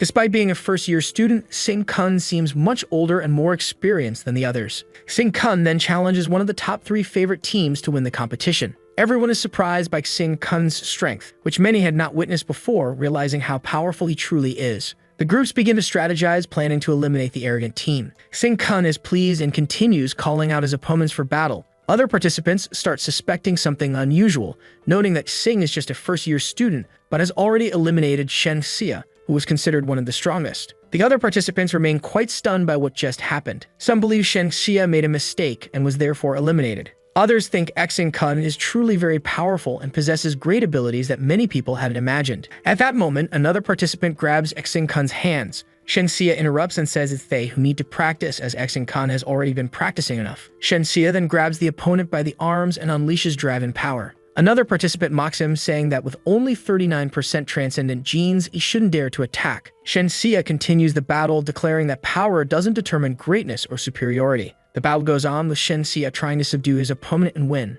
Amid sarcasm and criticism, they continue provoking and hurling powers at each other. Shen Xia then admits that his genes are inferior, but asserts that he will still use his life to fight. A long-haired, purple-haired girl appears and confronts Shang Tao. She claims Shang Tao's name wasn't on the list of awakened individuals when the Supernova selection occurred, so she shouldn't be there. Mocking her, the long-haired girl continues confronting Shang Tao. She points out that only 2 weeks have passed since school started, making it impossible for her to have reached the 3rd level in the Transcendent ranking. To defend herself, Shang Tao recalls Xing Kung's advice. She asserts that she is a prodigy who managed to reach this point due to her highly controlled emotions. The long-haired, purple-haired girl fires a power at Shang Tao. Shang Tao hesitates, merely observing and waits to be hit. At the last moment, she evades and avoids being struck by the attack. The purple-haired girl is shocked by her opponent's speed. She then notices a red flower petal stuck near her monster. She wonders what it could be. Suddenly, the petal closes with great force, and she realizes it's a power unleashed by Shang Tao. The purple-haired girl is astonished by the attack and asks if Shang Tao is crazy. After all, she's using blood power, and blood isn't infinite. Shang Tao responds, saying her brother was right. If her powers weren't enough, she would indeed use her life to win the battle. While the siblings fight, another participant appears to challenge Xing Kung and Zai Yu. He claims that a first-year student shouldn't be attacking them. At that moment, Xing Kung stands behind Ziyu and is taunted, accused of hiding behind a girl. The provocations continue from the boy with white dreadlocks. As they talk, Xing Kung senses someone behind him and unleashes a power. Even with his back turned, the attack nearly hits the girl sneaking up on him. She is startled, wondering how he knew she was about to launch an attack directly at him. The boy with white dreadlocks questions what happened and how Xing Kung managed to neutralize the attack without even seeing it coming. The opponent realizes that Xing Kung's abilities are far superior to what he imagined. They also begin speculating about what kind of monster he might be, since it makes no sense for a first-year student to defeat the top opponents. At that moment, Xing Kung asks Zai Yu if she's ready to start the battle. She says yes. Zai Yu begins preparing to attack. Several pink lightning bolts start emanating from her. The boy with white dreadlocks notices something strange, as powers usually don't require activation. He realizes something is different.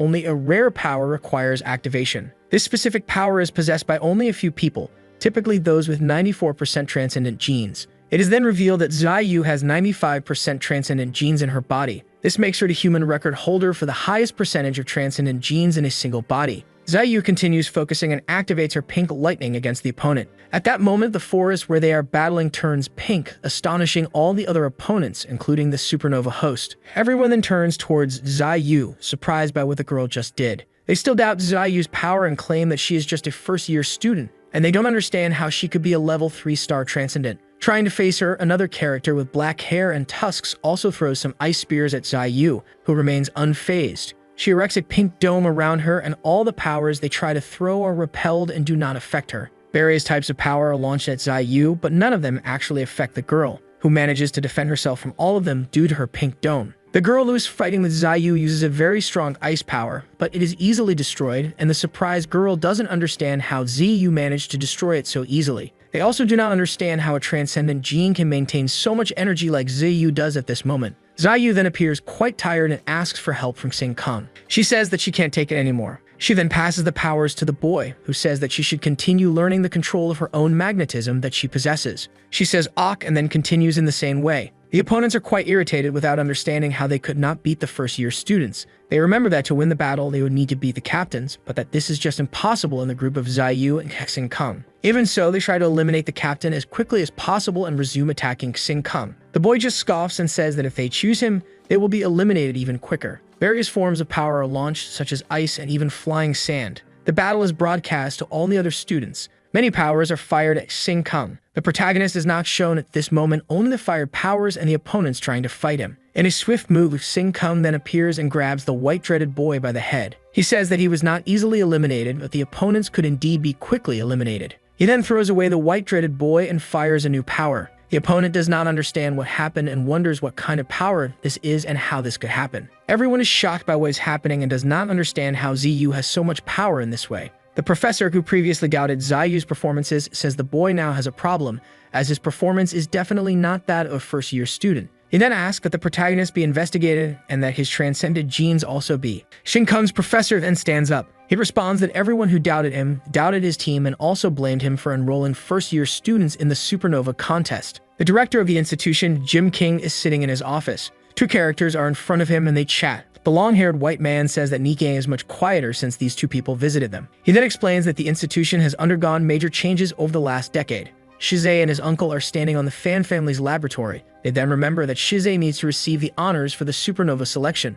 Shiz is very proud of what he achieved and says this is the 6th-generation version of the essence of life fluid, and that securing this for the Fan family is pretty cool. His uncle then says that this for the Fan family is even more important, as continually climbing steps and winning prizes is one of the most valuable things for the family. They are close to the transcending plant and start observing, as it begins to show some signs within it. His uncle tells that Xen's older brothers and even his father managed to transform and reach the 5-star transcendence, one of the highest levels. So for Shiz, becoming the Supernova means another generation that represents the school and becomes captain during the battles. According to his uncle, Shiz being the Supernova champion and along with his skills, such as, for instance, the Eternal Flame will turn him into one of the strongest guys in the world. His uncle then looks at a fly coming close and says that Zio and Sing would be similar to it in relation to his nephew Shiz.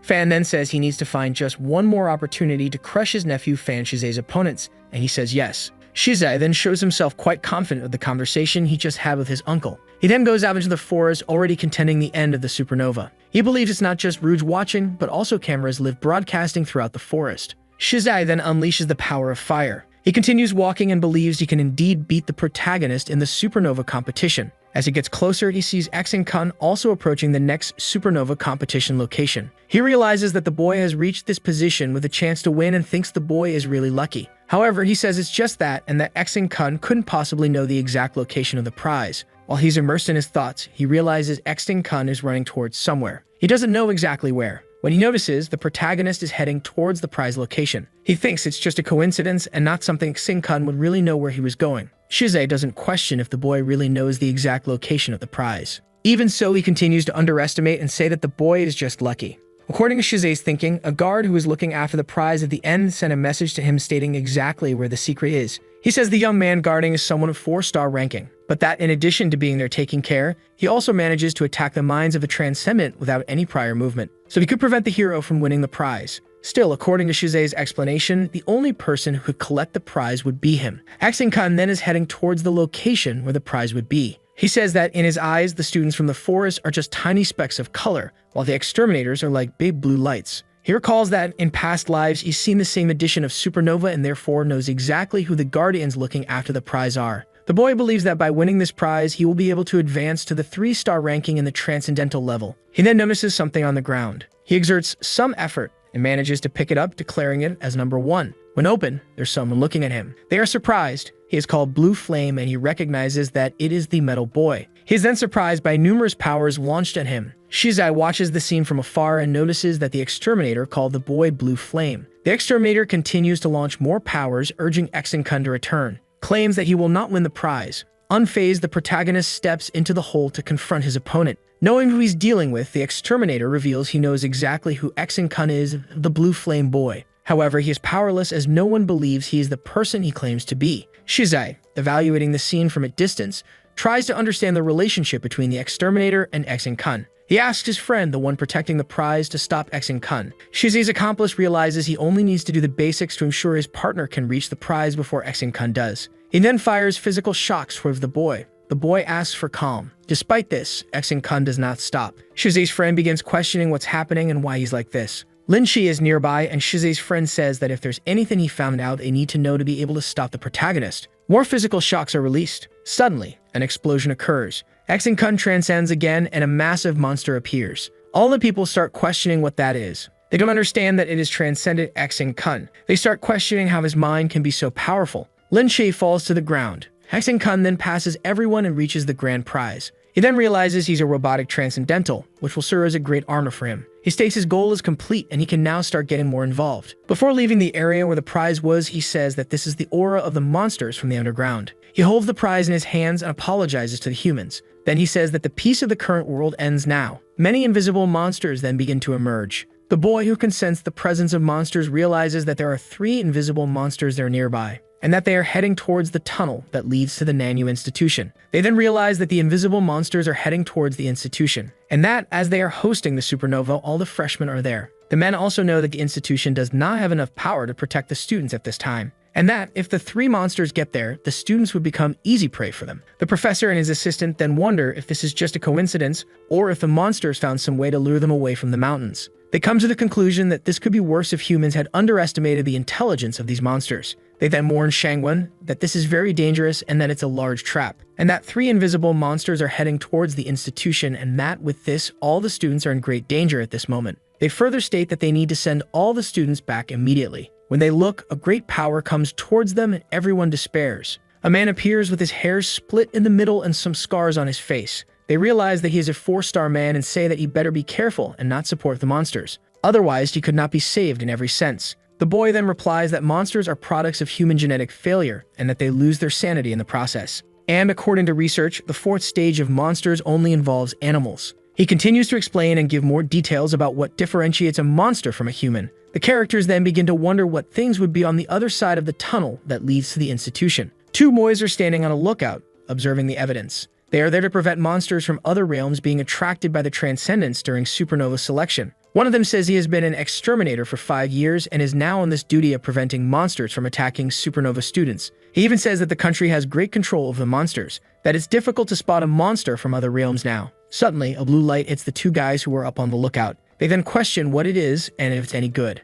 A massive explosion occurs. The 3rd observation tower gets hit and falls. On the radio, they ask for the exterminators to stay alert. After all, there is an unidentified intruder in the south of the island. The blue lights keep slashing the sky and hitting the observation towers. The lady who hosts the supernova then says that the prize has already been claimed by Captain Exin-kun within the first 5 minutes. While she makes the announcement, she realizes something is off and that the observation towers are being destroyed. She detects the blue flame and wonders if they are intruders since there are no traces of any enemy nearby. She then questions, stating that the highest levels of exterminators are dealing with this observation, and that if they also didn't care about the monsters using the blue flame, whether this was merely a coincidence or something else. She launches a power to try and defend herself. The rest of the students run. Those on the ground realize something invisible is getting closer. Suddenly, a massive explosion occurs and many students end up injured. The girl hosting the supernova then announces this is an emergency and the supernova is over. She asserts that all students must return to the institution as soon as possible, and that the exterminators are doing what they can to deal with the monster situation. Meanwhile, the director is informed that there are people invading the forest. Then he suggests blocking off the forest. but he later ponders that, should that happen, the chance of an exterminator not surviving is rather high. He then enters into a debate with his secretary. She affirms that some people lack experience and therefore should not be considered. The director disagrees and states the girl's decision to end the supernova was correct. The director then leaves his post and heads towards the forest where the events are happening. He stares and heads towards where the invisible monsters are. Fearless, he says he will face each one of those monsters heading towards the school. Suddenly, the trees of the institution begin to move. Xiu, who is down with Zhang Sheng and Xiao Tao, starts to question what's happening and why those trees are coming to life. A tree then grabs Xiu. Another knocks down the boy with dreads and white hair. Then the ground opens up. A scramble begins. Everyone wants to defend themselves and avoid being grabbed by the tree. At this moment, Sing Kam appears. He throws himself on Xiu. He tries to protect the girl and someone calls him a bastard and tells him not to blame him for what happened. Then he looks back and realizes everything that's happening. He realizes that the situation is really getting insane. He soon realizes that he had not noticed that there were many exterminators in the forest and therefore some of their levels are not as high as he imagined. He hears some other students commenting on what happened. Sing Kam then imagines that he should leave as quickly as possible. With screams, the white-haired and dreaded boy yells that someone is a bastard and that he got the wrong person. After all, someone as powerful as him could not be left behind. He then says he will be an exterminator in the future, and that since he entered Nuanu Institution, he is prepared to fight. He then strikes a blow against the tree that would have grabbed and thrown him to the ground. Other students then try to control the monsters in another way. A girl who controls wood says she understands the astrological star of that spell, and so she could help at that moment. She puts her hands on the tree and orders it to open. Everyone watches closely what she's doing. The path then opens up. Husha, who is a boy with dreads and white hair, says he will go alone and that the other boys are not strong enough to get into this mess. The red-haired girl who opened the tree for Chushi says that if she cannot go, then she will not clear the path for him. A discussion then starts among the group to determine who should enter the forest battlefield or not. Another from the group, who was one of the main contenders to win Supernova, steps forward and says he's lending his passage to Chusha. The group in question is Hotbreakers, and Chushe expresses disbelief that a group comprised solely of women could have paved the way in the manner they had. The leader of Hotbreakers asserts that the boy is quite arrogant, and for this reason they won't help. He continues, telling the girls to come in if they aren't afraid of dying. All of the students stand rooted near the trees. They don't know who will enter and who will stay put. In thoughtful contemplation, Sing decides to also step forward and enter among the trees until he reaches the ranking of the 3rd star using the artificial robot he had won in Supernova. As he thinks this, his friends close in. Then he turns to the boys and tells them not to ask any questions, but insists they all turn back, stating it's not time to venture into the forest and deal with those monsters. While Sing-kun departs with his friends, Kaksai-zai is nearby and senses the presence of his friend, who is helping to secure the Supernova prize. He questions whether his friend shouldn't be inside fighting, rather than positioned outside. The friend then responds that it is currently far more vital to protect Kaksai-zai than to uphold the Exterminator's order. At this point, Kaksai-zai grabs his friend by the neck and hoists him up against the wall. His friend is left confused by this as he only wanted to protect his friend. Kaksai-zai seems incredibly infuriated and asks how his friend let Kexing-kun win the prize, asserting that it shouldn't have happened. In this moment, a blue blaze begins to emanate from Kaksai-zai's hand. The friend who is nearby says it feels like he's being consumed by something akin to that. Then he questions whether Kaksai is truly capable of igniting himself to the life element and quickly achieving the 4-star transcendence level. His friend then pleads his innocence, stating he truly tried to prevent Exing-kun from obtaining the element but was struck down. He then issues a warning saying that there is something wrong with the boy. He reveals that some other exterminators have called Exing-kun the Blue Flame Boy. In the dormitories, Exing-kun takes his friends. He says that everyone can't rest yet and that nobody is allowed to leave that room. Zhang Sheng then tells Exing-kun not to worry. The protagonist knows that time is running out and that he must rise to a 3-star level in the ranking before entering the monster arena. He knows that he will need to use some extraordinary and artificial method to assist with the transcendent genes. The boy knows he needs to build the star map, but after the artificial robotic transcendence device became a bracelet, lost its power. But he knows how to replenish the energy in the bracelet and says it's simple, just needing to take a bit of life fluid and use the transcendental genes to get more energy. He believes that approximately 30 tubes of fluid can fill the bracelet with energy. However, the biggest problem is that Exing-kun cannot handle the transcendental genes along with the same energy from the monster genes. Because of this, he says he wouldn't be able to inject energy into the bracelet and then wonders what he could do at that moment. With the arena closed due to the attacks, Bunny, the host of Supernova, decides to do a live broadcast to talk to the people who are there watching what's happening. She claims to have come face to face with an extremely terrifying and invisible creature and hopes that everyone is alive watching the live broadcast. As she starts the live, a great power hits her and destroys the cell phone. Bunny is then thrown afar. She falls heavily and crashes into a tree. Quite hurt, she still manages to look and think about what's happening. She says she doesn't remember anything like that. The director then shows up at the location. He says there are a total of 3 invisible monsters in the area. The one that attacked Bunny was flying, and he managed to grab another but can't hold it for long. He says he needs help as soon as possible to try to kill the monsters that are attacking people and also trying to attack the school. He continues giving instructions, saying that he won't be able to hold on for long and needs to keep the institution safe. He asks Bunny for help. She says she understands. The girl then says that she has a few broken ribs, but that it doesn't matter, and that the reward will come later. She then says that the only thing left at this moment is to fight. While she runs towards the monster in an attempt to hold it off, she notices some shadows. Looking sideways, she sees that some students had ventured into the forest. She can't believe that those students managed to breach the blockade and were in there, which would make the situation even worse. She then asks the students to get out of there. With some yelling, the character declares the place is not safe for the students. She then asks why they returned, as they should have gone back to school instead of being in the forest fighting against the invisible monsters. She says that now injured, she will not be able to help all students at the same time. At this moment, she asks again for them to leave and states that it was entirely disrespectful on their part. Disregarding what the girl is saying, Chu-She releases a power on an invisible monster. Other students start doing the same and unleashing their powers. Chu-She asserts they came prepared and on high alert in case other monsters start to attack. A great power discharged by the monster then hits the boy, losing his arm in that instant. After the incident, Bunny warns that that monster really was not for those students.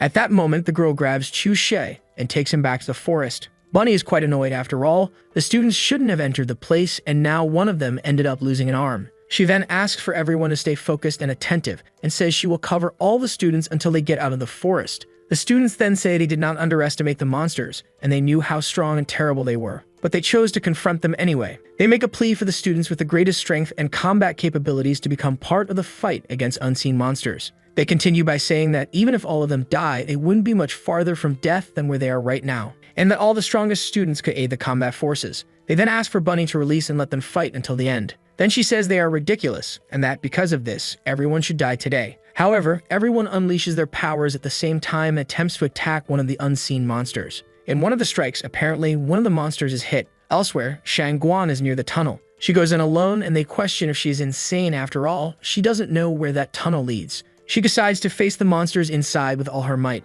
Many people claim that she will likely die, considering she's alone dealing with unseen monsters. Then it is explained how they should deal with the monsters of this generation, and how it also survived a 4-star transcendent level attack. Shangguan then says that the students are the future, and that's why we need to protect all those students who are present. On the other hand, a monster could escape and devour all the exterminators outside, and that they can't just easily eliminate it, they have to retreat. At that point, a monster emerges. They question what exactly is that creature standing in front of them. They head straight for Shangguan. She says she has seen many monsters recorded from different locations, and none of them look like this one. And furthermore, this monster facing her reminds her of something. If she could complete her sentence, the monster attempts to seize her. She manages to dodge, and suddenly, all the other men also appear, saying it resembles a triceratops, a dinosaur species. One of the exterminators then orders Shangguan to go back and save the students. They state that regardless of the cost, even without her, they will find a way to kill a monster and save all the other people around. The exterminator continues, saying that if it's an aberration like a triceratops, then the situation is even graver. He claims that humanity's research on monsters is wrong. Meanwhile, Exin-kun is in his room trying to figure out a way to recharge his bracelet with energy. Then it is explained what this so-called life fluid is. The hero finds a way to get the fluid inside him without having to drink it, making the monsters cope with a high energy level inside his body. He injects it, and suddenly the bracelet begins working. Yet he feels different and says it doesn't matter, as long as it works, that's all he needs at the moment. He knows that this will be enough to convert the transcendental genes at the family level, so he simulates. He begins to shape a star map with his hands. He says he already feels very familiar with that star map, and that, as he manages to activate artificial transcendence, he will be close to rising to the next level of 3 stars. Then he watches his arm transmuting and turning into a monster with very sharp claws. At this, he accelerates digestion so that genetic energy can be absorbed as quickly as possible. He gradually transforms, he begins to lose control and expand. Outside, Ziyu and Xia Tao, as well as Zhang Cheng, are waiting for Xing-kun. Inside the room, he continues to transform and claims to be the master. Then the rebellion results in some deaths. Unexpectedly, Xing-kun transforms into a level 4 monster. The story goes back to the forest, and the students were trying to fend off invisible monsters. Some are lying down, while others still have the power to try to free the forest from those invaders. Bunny notes that the invisible monster is exactly there at that location. The students know that they only have one more chance. If they fail to neutralize the monster, everyone will die. They once again join forces and direct their powers towards the monster. A great fight continues to take place. Since the monsters are invisible, they do not know exactly where those powers are coming from. However, even injured, they try their utmost to free the school from those invaders. Bunny then realizes that many students are risking their lives solely because of those powers. She says that even if they all die, she's going to place a pin in that place at that location, primarily for others to be able to go there and help whoever survives. Then she feels bad after all, even though all the students are giving everything they can, they are not managing to paralyze the monsters. The woman feels very oppressed because of this. She then realizes that there's no place to escape to and doesn't understand where the monsters are coming from. She also questions how humans didn't realize the presence of these monsters until this moment. The girl says it's outrageous after all, they had managed to stabilize the situation until then. However, now it's no longer stable. The students continue fighting and saying that all arrogance is paid with a very hard price. Bunny then thinks that she can self-destruct before dying and that this might give other students a few more opportunities to survive. Then she claims that the hope of survival, even if she dies, of one more person is enough. She then apologizes to her brother and says that her sister should be the first to sacrifice herself. At that moment, someone appears and pulls Bunny by the braids. She doesn't know what's happening or who saved her. At that moment, Exin-kun appears. He says that it is not her time to sacrifice yet. She still doesn't realize that it's the protagonist of the story who saved her after all. He's wearing a mask. While they argue and she wants to know who the boy who saved her is, new attacks happen. But Exin-kun manages to block this, surprising Bunny, who is shocked by the situation. Then she remembers all the boys who were trying to save the forest and none of them could, but that stranger, whom until then she didn't know was Exin-kun. At that moment, the girl questions what kind of power is that and what transcendent ranking he is to manage that situation. She keeps questioning who he is without realizing that he is the student Exin-kun. Suddenly, he starts to release blue spears towards the monster. Then she questions if he is the blue flame boy. The protagonist questions whether she would expose him. Then she looks deep into his eyes and sees that he really is the blue flame boy. He was the one who destroyed the Fan family's lab and massacred about 48 people in that lab. The girl says he is the wanted criminal. Then the hero gives the order. He says that if Bunny doesn't want to be eaten by him,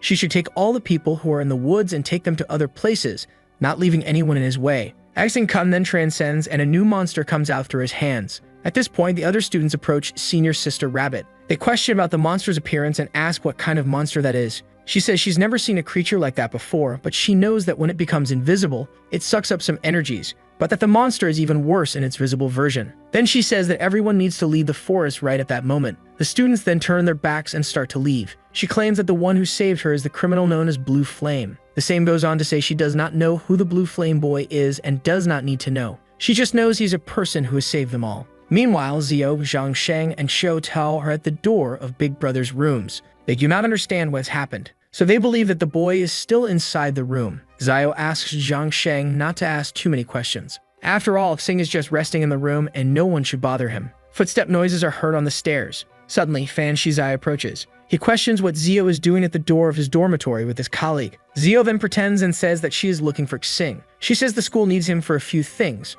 but it seems he did not sleep in his room last night. Unconvinced, Shize does not believe anything Zio told him and says someone said that the boy had followed the girl to her dormitory the previous day. With crossed arms, the girl argues that Xing is resting and questions if there is a problem with that. However, the man asks if he can still sleep at this time and explains that the Academy has objections to the method used for this supernova to receive the reward. He explains that otherwise the Academy will consider the possibility of canceling the classification and guarantee the reward, which is the extraordinary artificial device. He comments that she will be able to ask him questions as soon as he wakes up. With a serious countenance, the man asks for cooperation and informs that it is the student's obligation to cooperate with the school operations. Smiling, he says that the Academy leads with confidence in the students and that he will just need to show up and answer some questions. He shortly asks if the boy is sleepy because he got injured in the competition and informs that someone could treat him, and that would be more effective than waiting for him to heal. Ji then says that if there is an objection about the grades, the dean will explain and asserts that if someone disturbs Xing's sleep, they will end up becoming someone incapable of walking. Explain that otherwise the Academy will consider the possibility of canceling the classification and will guarantee the reward, which is the extraordinary artificial device. Comment that she will be able to ask him questions as soon as he wakes up. With a serious expression, the man asks for cooperation and informs that cooperating with the school's operations is the student's obligation. Smiling, he says that the Academy leads with confidence in the students and that he will only need to show up and answer a few questions. Then he asks if the boy is sleepy because he got hurt in the competition and informs that someone can treat him, which would be more effective than waiting for him to heal. Zhu then says that if there is any objection regarding the grades, the principal will explain and states that if anyone disturbs Xing's sleep, it will end up unable to walk. Meanwhile, At the entrance of the building, some people are desperate because someone has escaped from the wooden enigma heist of the Dean. They comment that the blue flame had appeared on the field. Upon hearing the commotion, the man is astonished. Then he tells the young woman that Dean was risking his life for them, so they shouldn't bother him with that task. He comments that it was strange that she was obstructing in every possible way. After that, both begin to activate their powers. The young man says that if the girl gets hurt, it won't be his fault, and she, in turn, lets out an ironic laugh. In the forest, someone wonders who that person with the blue flame was. The girl advances, thinking that she cannot simply abandon her savior and her students. As she approaches the battle, she decides to give it her all. However, before the young woman can help in any way, the protagonist has already launched his attack against the monster. The girl is impressed because he dodged the creature's attack and still managed to cut its face. She then realizes that the young man can use blue flames like the monsters, and that his fighting style is very different from that of a transcendent. She wonders how it was possible to tear a monster's flesh using only his hands as he did. The boy, upon seeing that the girl was still there, comments that if she was thinking of causing trouble, he wouldn't think twice about using her as bait. Immediately after, the monster returns to the fight. The young woman in turn says that he shouldn't underestimate her because she can make people fly. She then decides to use her abilities to quickly get herself and the protagonist out of there. Up in the air, the girl says that they would have the advantage there because the creature cannot fly. The young man comments that his companion's wind energy is quite impressive,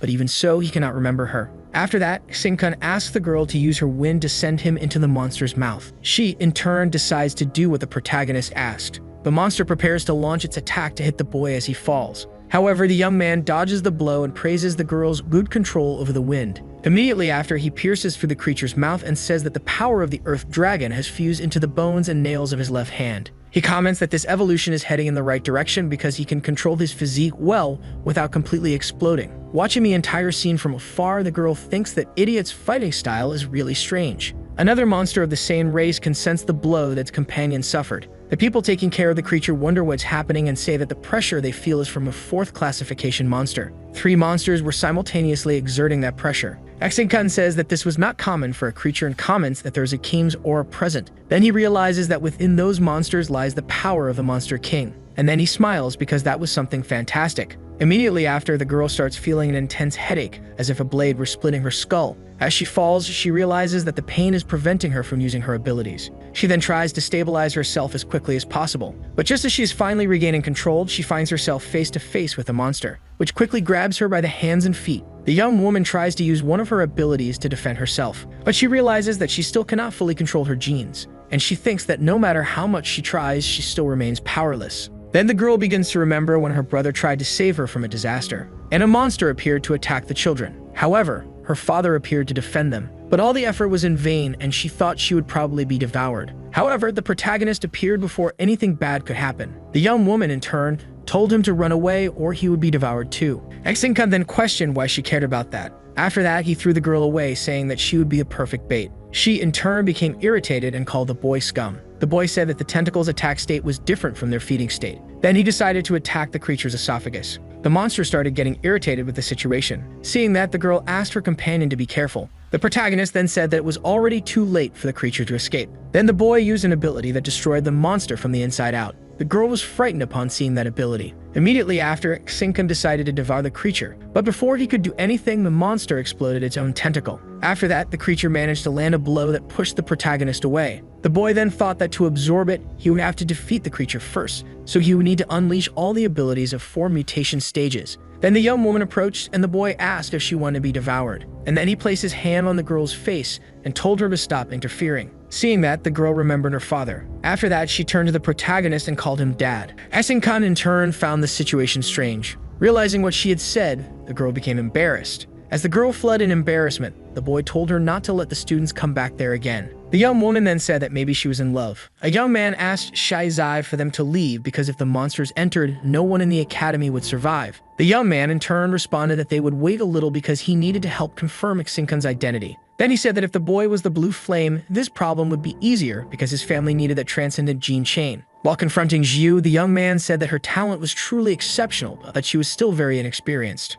After that, he stated that she had already exhausted her powers in the competition, so insufficient energy was her greatest weakness at that moment. A boy entered the middle of the battle and said that he knew Shizai was hiding something, and he commented that it was quite inconvenient. Immediately after, the young man used his abilities to throw Jiu's companions away, and then he used his flames to spread them around the area. After that, the man said that he knew the girl could absorb electrical elements from the air, but now his flames were preventing her from using her powers. The young woman, in turn, tried to use a small fraction of her powers, but Shizai easily blocked her. Then he advised the young woman not to resist anymore because if she stayed too close to his fire hand for too long, she would end up getting burned. The young man was about to open the door, unconcerned because the girl could not absorb electrical elements at that moment. However, before he could do that, the girl managed to maintain an attack on his hand. Shizai questioned what was happening. Immediately after, he asked if the young woman could still absorb electrical elements externally. Zhu explained that as long as she could have a little electricity, she would be able to bring it into her body. At the headquarters of the Extension Department, the employees reported that another massive wave of electricity was being absorbed by the Transcendence Institution. Shizai remembered that the more transcended genes one had, the higher the probability of undergoing qualitative transformation. Then the girl advanced towards him, and the young man commented that that type of qualitative change was beyond the imagination of ordinary people. And that, to those people, no matter how strong a transcendent was, they were just defective products in their eyes. After that, the boy's flames and Zhu's electricity clashed. The young woman said that she needed a move that wouldn't consume as much energy as the last one. Then she used an ability called Magnetic Star Satellite. Shizai understood that perhaps the girl had an unimaginable affinity for electricity. Then he began to get irritated because he felt they weren't taking him seriously. After that, he started remembering that his uncle had said that the eternal flame could increase the total percentage of a person's transcended gene chain, and that the person with the eternal flower could end up being dangerous. Immediately after, the man tells the young boy that when his father is ready, he will pass on the refined flower, and then he will be more capable of withstanding the risk. Shizai smiles maliciously and responds that he understands his uncle's orders. Back in the confrontation, Zhu struggles to execute her attack, and the boy, in turn, stares at her threateningly, ready to make his next move. However, the discussion is interrupted by an earthquake. The boy's companion suggests they abandon the battle since those students wouldn't last long anyway. At the entrance of the facility, the girl prevents the students from advancing, just as the protagonist requested. In that forest, an old man says that he can no longer hold the creature back, because it was stronger than before, and that the aura being emitted was from a 5-stage monster that nearly exhausted all elite transcendents just to defeat it. Then he tells his companion that the mission is cancelled and that he must return immediately. Lin Chi in turn responds that he would be killed if he retreated at that moment. But before the boy can do anything, he ends up receiving a headbutt from the protagonist. Seeing his companion get hit, the man wonders who that guy was. Kevin Cutton says that the monster was there to undergo an evolution through fusion, and that it was rapidly evolving into a 5th-stage creature, which meant that, in other words, those 3 people were consuming the power it had entrusted to them. After that, the monster continues trying to strike those present. The people tell the protagonist to get out of there because the creature was too strong and it was beyond even his league. Then they grab the boy and say that they will temporarily set aside all their prejudice against him. The young man smiles and says that the guy was really good at brainwashing people. Right after, the monster tries to hit the group but ends up being blocked. The one responsible for that help was Director King, using his trees. Then the old man uses his abilities to trap the creature, and the people there comment that he didn't even look like someone his age. However, the old man says that even with such power, he wouldn't be able to hold that monster for long. After that, Shang Guan suddenly appears, saying that she was just waiting for the right moment to act. Then the girl uses her water dragon ability and ends up making a deep cut in the monster. A young man says that they could finally cause some damage to that thing. King is surprised by the girl's evolution and comments that now they had the power to counterattack. Immediately after, the old man orders everyone to prepare for battle and says that Shang Guan, along with the protagonist, would lead the charge while he and the others would clear the path. Without hesitation, everyone there shows that they are willing to sacrifice their own bodies to protect their companions. The monster charges at the group and they all remain still. Hesinkan comments that those people were being bossy, deciding to include him in the team without even asking what he thought. Shang Guan is shocked to realize that she cannot escape the strength of the boy's grip on her hand. Then the young man throws the girl backward and says that she won't be able to keep up with the transcendent strength of the creature. So he orders everyone to stay out of his way while he handles the situation. While dealing with the monster, the protagonist thinks that he will have to use something he has been hiding to prevent the apocalypse, and that everyone there also needs to become stronger. Immediately after, he decides to show the true power of fully unleashed 4th-stage monster. The people around are terrified by that overwhelming aura. Shang Guan begins to wonder what kind of transcendent power the boy possessed. After that, the young man activates his 4th-stage transformation. The monster becomes enraged, calling the protagonist a traitor and saying that his existence was a mere accident, to which the young man replies that it is not the creature that decides that. Hesinkan decides to use his Lord of Flames ability, causing a massive point-blank explosion on the monster. Everyone at the scene is shocked to see that the attack was able to pierce the creature's skull, but the wound was much smaller than they expected. However, the boy had already realized that the creature was regenerating rapidly. Immediately after, the young man returns to where the group was. and explains that this specific monster can heal itself after taking damage and mentions that there are even stronger ones than this. King in turn wonders how many creatures like that still existed. Shang Guan says that the protagonist revealing that information was useless because they could still keep fighting for a glimpse of hope. However, Xinkun says that it will not be necessary, because he will explain how to defeat that type of monster. Then he says that if they wish to protect the future of that world, they must become stronger than he is at that moment, and that they must truly contemplate what domain really is. Everyone there begins to question what exactly the young man was talking about. After that, the protagonist activates his domain. Shang Guan is left speechless upon witnessing what is happening, because the young man's domain was able to create a barrier to protect everyone present. Lin Chi questions if everyone else is seeing the same thing, because apparently the metallic element in the air had been consumed. King comments that it wasn't just the metal, but rather all elements there had been devoured by the domain. Immediately after, he states that only the fire element was present, so everyone should keep their powers under control or they would be devoured. A woman questions whether they could escape from there, but Shang Guan responds that they couldn't run, because the moment the domain enveloped them, they were already inside its maw. The monster tries to escape the protagonist's ability. However, the young man explains that it won't be able to because the edges of the domain are like teeth. After that, the girl realizes that the area is gradually shrinking, while the flames are growing more intense.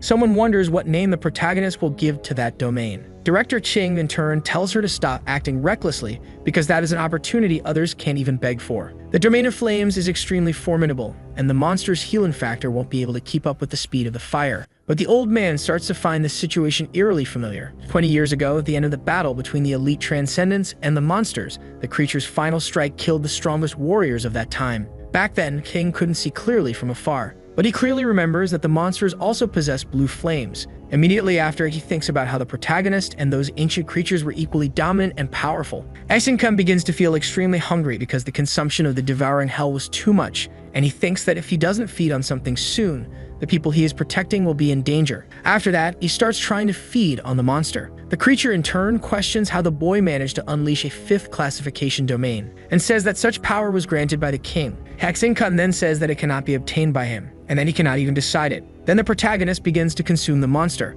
Because of this, blue flames can be seen throughout the entire city. A person inside a car orders the driver to stop. That person is Shizai, who steps out of the vehicle. Upon witnessing the scene, he comments that the aura is terrifying. His companion says that the students who were still alive were lucky to be able to feel it. Shizai, in turn, stares at the flames in silence. After consuming the monster, Xinkun thinks about how he almost starved to death that time, and that it will take some time to digest that thing. Immediately after, the ground begins to crack, and the earth dragon emerges before the young man. The boy realizes that the monster found him because of the power he used moments ago. After that, he makes an obscene gesture at the creature as he has already eaten until full. The dragon then becomes enraged. However, before it can do anything, Shang Guan charges at the monster. Director Ching, in turn, creates a protective barrier using his trees. The people there tell the protagonist that even though their abilities are weak, they will give everything they have. Lin Chi shouts that he will become stronger in the future. The boy starts to think that, apparently, his demonstrations were not in vain because the seeds to save the world had already been planted. Immediately after, the young man cuts some vines that were trying to attack him, but he ends up being struck by one of them, and because of that, he ends up being connected to the king. While in that place, Xinkun realizes that his power is being slightly drained, and he discovers that there is nothing he can do to stop it. The monster says that such power is not something mere humans can withstand. After that, it says that if the boy hands over the power, it will allow him to return, and that if he refuses, he will be condemned to death. Upon hearing that, the protagonist concludes that the monster is panicking. The creature in turn advances, questioning how the young man knows that. Xinkun smiles and says that he was one of the 4 great lords in his previous life. Then he challenges the monster to reclaim what it is seeking. That thing then says that since he is refusing to cooperate, he will die and it will destroy the boy's fragile soul. The protagonist laughs at being called fragile and reveals that he possesses the soul of 2 lives. Immediately after, the monster network begins to shatter, and Xinkun thinks that when he absorbed the rain, he became a completely new individual in the monster race, just like a newly born ancient queen who is no longer controlled by the original group. Back in the forest, Shang Guan questions where the protagonist is, and the director responds that he has left. He comments that even though the boy was being hunted by them, he still decided to save everyone. Someone asked the old man if what the young man said about there being other monsters like that one was true, and the old man in turn replies that everything that happened there will reach a point where the entire world must be informed. Back at the academy, the boy compares himself to a new queen ant that is born within the colony after the death of the original queen. However, he ended up emerging as the new queen before his predecessor had died. As he changes clothes, he thinks that now he is a monster king with the ability to establish his own domain, and that, in reality, a revolutionary transformation has occurred. Upon leaving his room, he encounters his colleagues and finds it interesting because now he can form his own monster legion. A boy approaches him along with a friend and says that not long ago they started feeling strange, as if something inside them was coming to life. However, the protagonist places a hand on his shoulder and tells him that everything is fine, because that was the seed of hope for the world awakening. But they could not rule out the possibility that another seed of despair had also awakened in that world. Shizai apologizes to his uncle for embarrassing the family by failing to pass the Supernova selection, and he says that he should have found a way to eliminate the protagonist from existence. However, his uncle places a hand on his shoulder and tells him not to say too much, and says that they could not have imagined that the boy would withstand the psychic explosion of a transcendent, and they must not forget the possibility that he's a blue flame. Immediately after, the man asks someone what she thought about the matter. He questions whether those were the characteristics of a blue flame. The woman begins to tremble and says that the flames were extremely powerful, capable of incinerating everything. After that, she comments that those flames seemed to be from an alien dimension because the aura they emitted was extremely strange. Upon entering, the girl becomes nervous when she notices the expression on Shizai's face. Then she says that the idea of that power belonging to a freshman seems absurd because it's not something that can be easily hidden. The man then says that he understands everything the woman explained, but still orders her to prepare, and upon hearing that, she becomes confused. And the old man explains that he had just received the news that traces of the blue flame had been found, so she'll be joining the pursuit team. After that, he orders his nephew to forget about that matter and focus on advancing his father to a 5-star transcendent, because that was the only way the family could regain control of the situation that had been disrupted by the appearance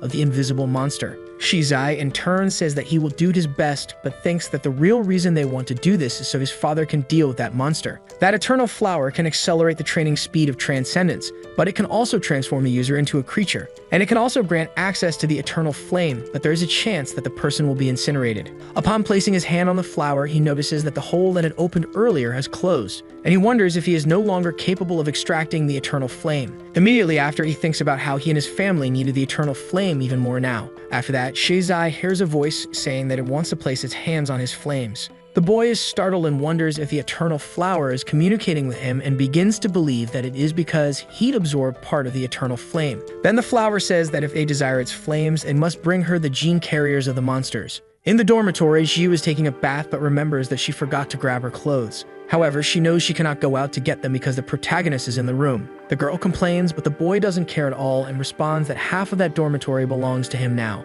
and she tells him that she forgot to grab her clothes.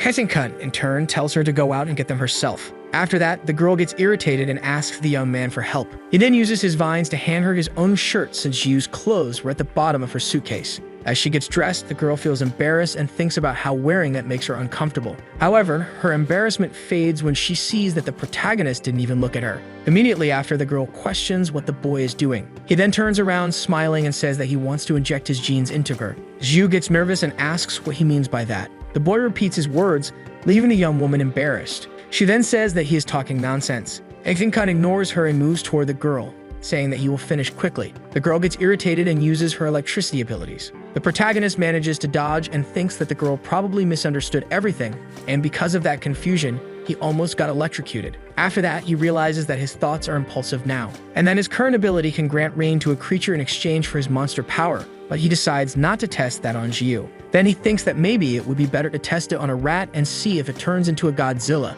Immediately after, the boy's phone starts ringing, and he sees that Jiu had sent him a bunch of stickers, making him think about how different she has been acting lately. Because in his past life, the girl always enjoyed interrupting his plans. After that, Hessinkunt messages the girl, telling her that he is going to catch a rat for an experiment, and she, in turn, has no idea what he means. In a forest in the middle of the night, a rodent transforms into a ferocious creature. However, it ends up exploding because it cannot withstand the protagonist's power. Looking to the side, the boy sees a beam of light coming toward him but manages to defend himself. Immediately after, he gets up and asks who is there. And in the middle of the trees, a massive shadow emerges, calling out to the boy. After that, it is revealed that it is Director King, who says that he already knows that Hessinkunt is the blue flame, and that he doesn't need to be nervous at all because he does not intend to harm the boy. However, the protagonist pretends to be clueless and asks what the old man is talking about. Then the young man says that he has to leave because he has things to do, but the director stops him. King then says that if it weren't for him, the boy wouldn't have had the opportunity to enroll in the institution, and asks what he thinks about receiving something as appreciation for everything he has done. The protagonist turns around and says that he is not the blue flame the old man is looking for, but feels extremely honored to be having such an honest conversation. Immediately after, the director uses his abilities to make Shinkan sit down, and then he reveals that the teenager's muscle density is almost 3 times greater than that of an average person his age. The boy, trying to cover it up, comments that he didn't realize he was such a virile man. King, in turn, says that even though he is the director of the institute, he has always had a research project. Meanwhile, the protagonist uses the old man's magic to massage his shoulders. After that, the old man explains that he has always researched the monster gene carriers who possess a mysterious genetic chain. Some of his studies indicate that undeveloped transcendents have better mental faculties and display more vigor compared to ordinary people. And likewise, monster gene carriers exhibit the same characteristics. Their strength and metabolism are superior to those of normal people, and the more genes they have, the more evident these traits become. Immediately after, King says that according to the boy's medical exams, he possesses transcended genes. Then he reveals that he prevented him from being disqualified from enrollment and gave him the opportunity to participate in the final trial. Shinkan tries to leave and tells the director to send him the life essence fluid as promised. The old man comments that he saw some things being buried on the night the Fan family's laboratory was destroyed, and that it was probably the fluid, so he would retrieve it to share with him. Upon hearing that, the boy calls the man a thief. King tells the boy not to worry because he sees noble intentions in him and comments that the destruction of the laboratory was not a bad thing. Then he says that if other people found out he had those genes, it would certainly force him to have a tracker implanted and to cooperate with experiments. The director then reveals that he asked Shang Guan to cover up the fact that he was out on the night the Fan family's laboratory was destroyed. And he also asked Lin Shi to cover up the appearance of the blue flame around Nan Yu, and for now, the Exterminators will not investigate the Institute any further. After that, King says that 5% of the people in the world are carriers of monster genes and all of them are being monitored, because others fear that they will transform and lose control of themselves.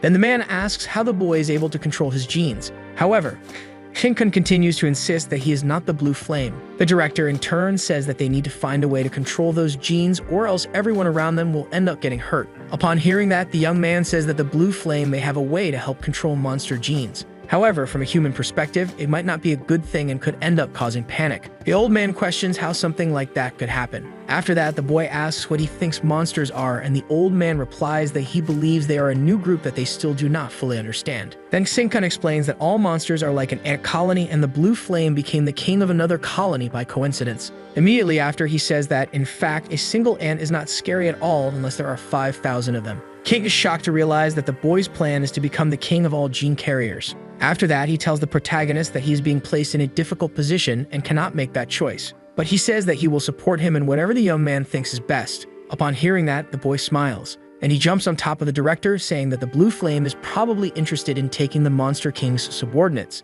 In the laboratory, Shizai orders that gene carriers be gathered in a room. The young man, in turn, thinks that this is the perfect place to meet with the Eternal Flower. Immediately after, the plant appears on the ceiling, and it ends up frightening the boy's companion. After that, the monster begins to consume the people but says that they are still not enough, and that they are too weak because they cannot withstand its power. Then it says that it needs a body capable of enduring its strength in battle. The plant then states that once they do that for it, it will grant them greater power than they have ever had. Shizai decides to accept the creature's orders, and his companion wonders why his young master is making a deal with that monster. Shinkan tries to sneak back into his dormitory without making noise but ends up getting caught. Zhu asks what he has to say for coming back so late, and the boy asks if she would believe him if he said he was having an honest conversation with the director. But the girl doesn't seem to believe him much and starts hitting the protagonist, saying that she will only stop when she is satisfied. Immediately after, she stops and says that she will let the boy do whatever he was trying to do before. And she comments that since the boy doesn't know how to explain things, she will take the initiative.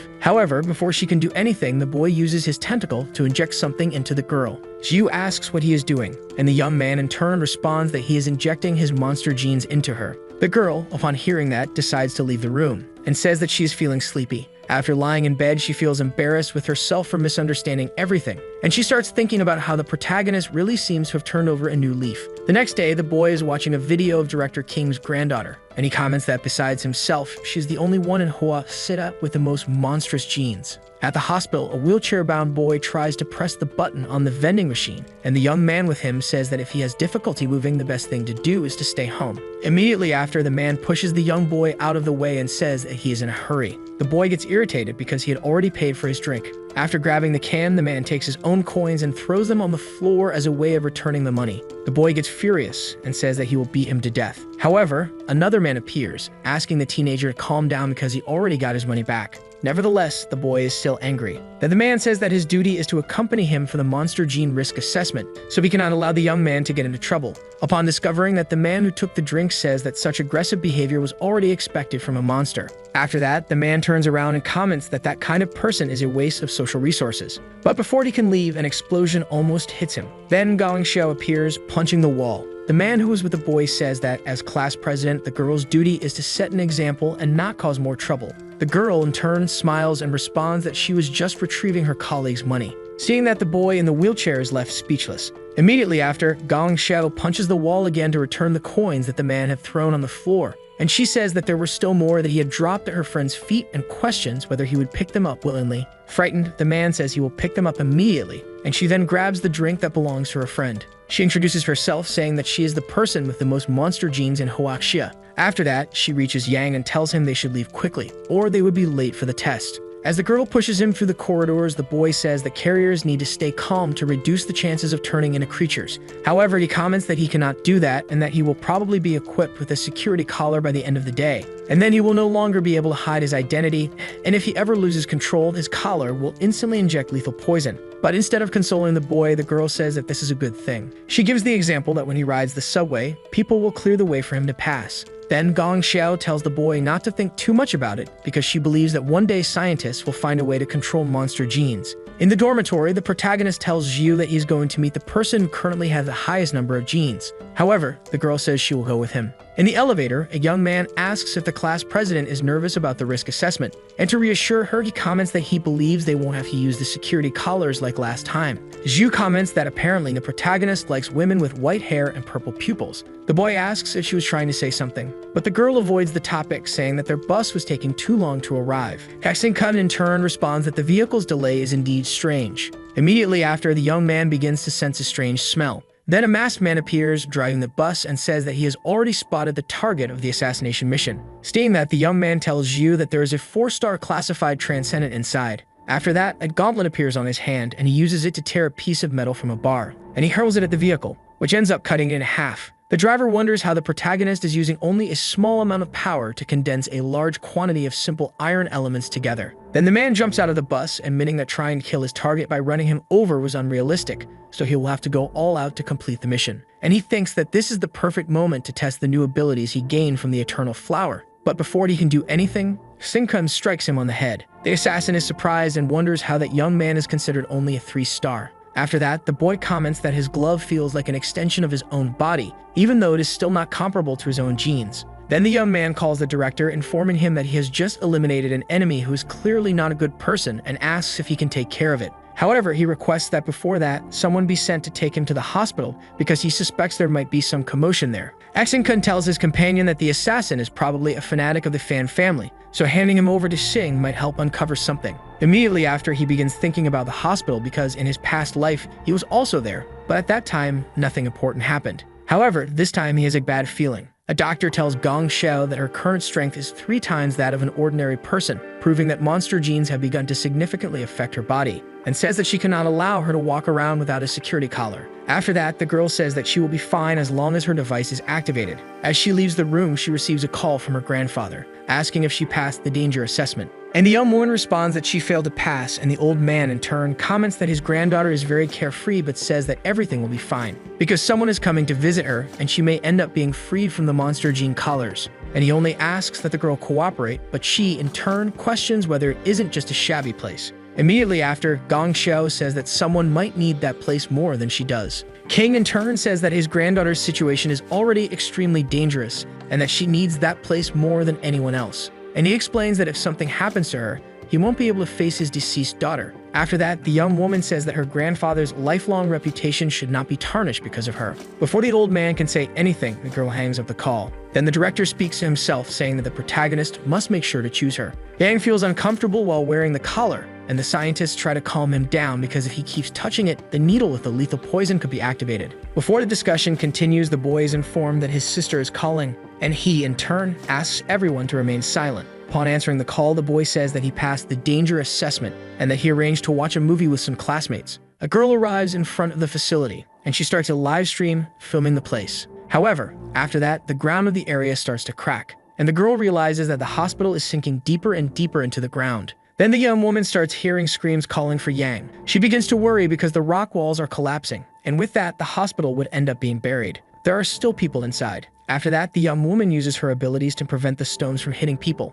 However, she ends up getting trapped along with the civilians. A young man says that they don't need to be afraid because the exterminators will protect them. The girl tells the people to leave quickly because there is another important place she needs to be. A young man says that it would be safer for them to stay together and asks where the girl is going. She in turn responds that she is heading to the 18th floor. And the boy says that only abnormal monster gene carriers are there. After that, he says that probably everyone there is already transformed into creatures. The young woman then says that Yang can handle the situation. Immediately after, they begin to hear a noise coming from a woman's neck and become afraid that she might be a gene carrier. The boy approaches the girl and tells her that it is his responsibility to eliminate the monsters. And she says that she will do it only if the girl loses control. Her companion tries to calm her down so that she doesn't lose control. But it's no use because the woman ends up transforming. Everyone is frightened because her boyfriend is also a creature. But before they can harm any civilians, the girl eliminates them. And she says that she will help people find a way out and tells them not to worry because the rescue team will arrive soon. In a car, someone says that for the institution's director,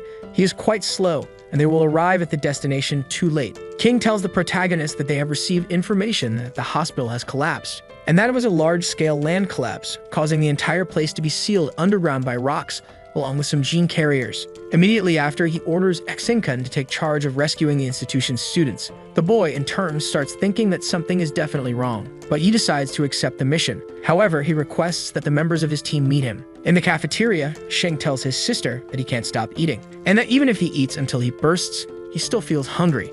Xiao Tao says that she also had that issue but drank a life essence liquid, which alleviated the hunger. The boy then says that he remembers someone stealing his life essence fluid, and he says that he is going to get it back. However, his sister comments that he is much stronger now, so he should be careful not to accidentally kill someone. Immediately after, a boy appears in front of Sheng because he wants to say something. And then he says that his colleague needs to leave the protagonist's team. But the boy says that he is too hungry to listen to that. Sheng approaches a boy, questioning whether he is going to return the life essence fluid. However, his colleague refuses to hand it over. And then the young man prepares to land a blow on the guy who doubts that he can get past his shield. However, Sheng easily breaks through the boy's defense, and he is surprised by the increase in his strength. After that, Shang Guan appears calling for Xiao Tao and her brother, because the protagonist wants them to join his team. The boy is surprised to see that the two siblings are going on a mission with such a powerful person. Gong Xiao tells the scientists to relax because she and her friends will not turn into monsters, and the man tells them not to forget that they are all ticking time bombs. Because, after all, every patient on that floor is a gene carrier, and if someone gets bitten,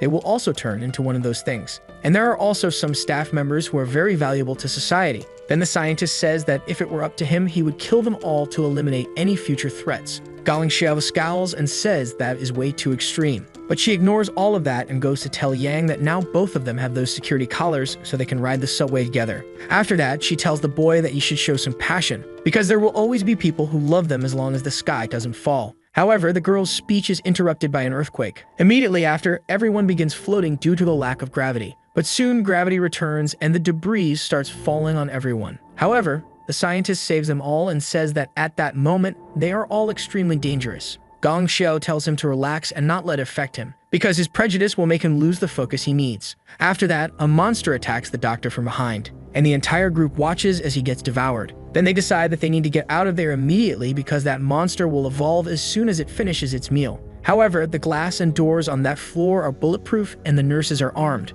Two women observe the young people, ready to shoot at any suspicious movement. After that, the boys realize that another creature is approaching. A young man says that even if they manage to stay in control, they will eventually turn into monsters once they are bitten. Gong Xiao suggests that they get out of there, and then she punches the ground, creating a hole to the floor below. After falling, the girl says that as long as they stay in control, everything will be fine. On the surface, the hospital's vice president states that the place is buried under rocks, so the people down there are in a very delicate situation. Then he explains that they will need to carry out a rescue operation with the utmost care to maintain the balance between the rocks and the hospital. However, after some calculations, they discover that there are two safe points in the waterways leading to the hospital. And then he explains that the operation will be led by two extermination teams that will deal with the monsters in the sewer system and the gene carriers inside the hospital. At the end of the mission, the site will reward each team that helps, and for every person rescued, they will receive 10,000 and a vial of life essence fluid as a reward. Zhu arrives at the entrance requesting her team's registration, and the old woman comments that she has never heard of them and questions whether they are a newly formed team.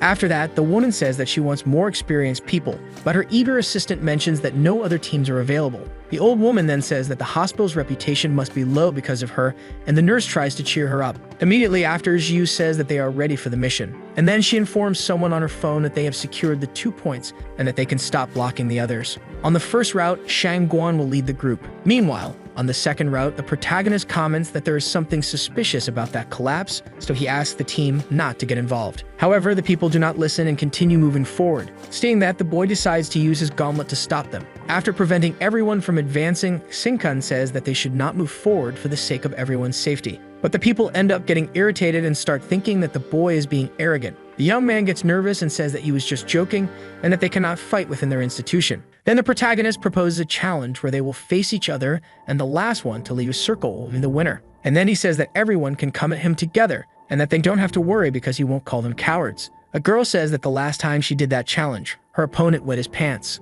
A young man in turn says that he won't need anyone's help because he will face Xingkun alone. After that, he says that the boy is using his transcended power as a core to condense a large amount of iron into his sword. However, bigger weapons aren't always better, so every time he does that, he ends up consuming a lot of his power and won't be able to last long. Immediately after, he warns the protagonist to be careful because his sword is indestructible. The young man then thanks him for the advice. However, he reveals that this is the only move he knows and that he hasn't had the chance to learn other techniques yet. And now that he has the genes, he just wants to see what kind of massive weapon he can create using all of them. Seeing this, the man is surprised when he notices that the weight of the sword has cracked the ground. Everyone is astonished to see the young man holding his weapon with sheer brute strength. After that, Xingkun asks with a mischievous look if his opponent is ready. The man wonders if the boy is actually planning to hit him with that gigantic weapon. The boy comments that even though the sword is massive, it is still difficult to wield. Immediately after, the young man decides to take the initiative in the battle. However, his attack doesn't even leave a scratch on the weapon. Xingkun, in turn, with a simple swing of the sword, sends everyone near him flying,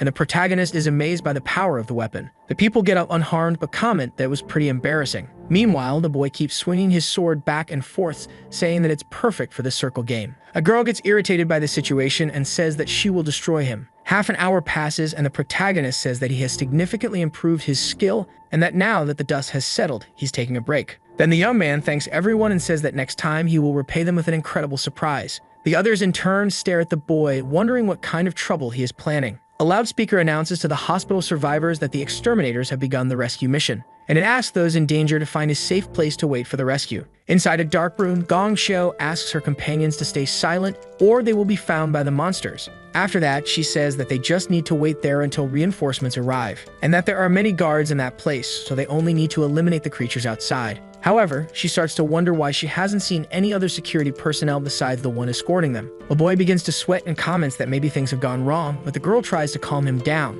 saying there's a chance the guards are just late for their shifts. Immediately after, everyone hears a roar coming from behind the door. However, Gong Xiu comments that apparently whatever is in the hallway has no idea they are hiding there. But one of the boys begins to lose control, and the group tries to calm him down. But the young man says that he is too weak to keep fighting, and then he ends up transforming into a monster, causing the creature outside to notice the group's presence in the room. A boy suggests that they should get out of there, but the girl responds that they can't because there might be monsters outside. Yang says that he will deal with her transformed companion and tells the class president to find a way out. Then he says that he had already lost hope since he was a high-risk transporter. However, before anything happens, a blue flame appears in the room, and the young people realize that the monster with them has fallen into the hole that formed. Seeing this, the teenagers wonder if the Exterminators have arrived for the rescue. The boy comments that the blue flame can only belong to a fourth-stage monster or possibly a transcendent, but he decides to believe that it's an exterminator, because if it were a creature, they wouldn't still be alive. However, he starts finding it strange that the rescue team isn't making any noise on the lower floors.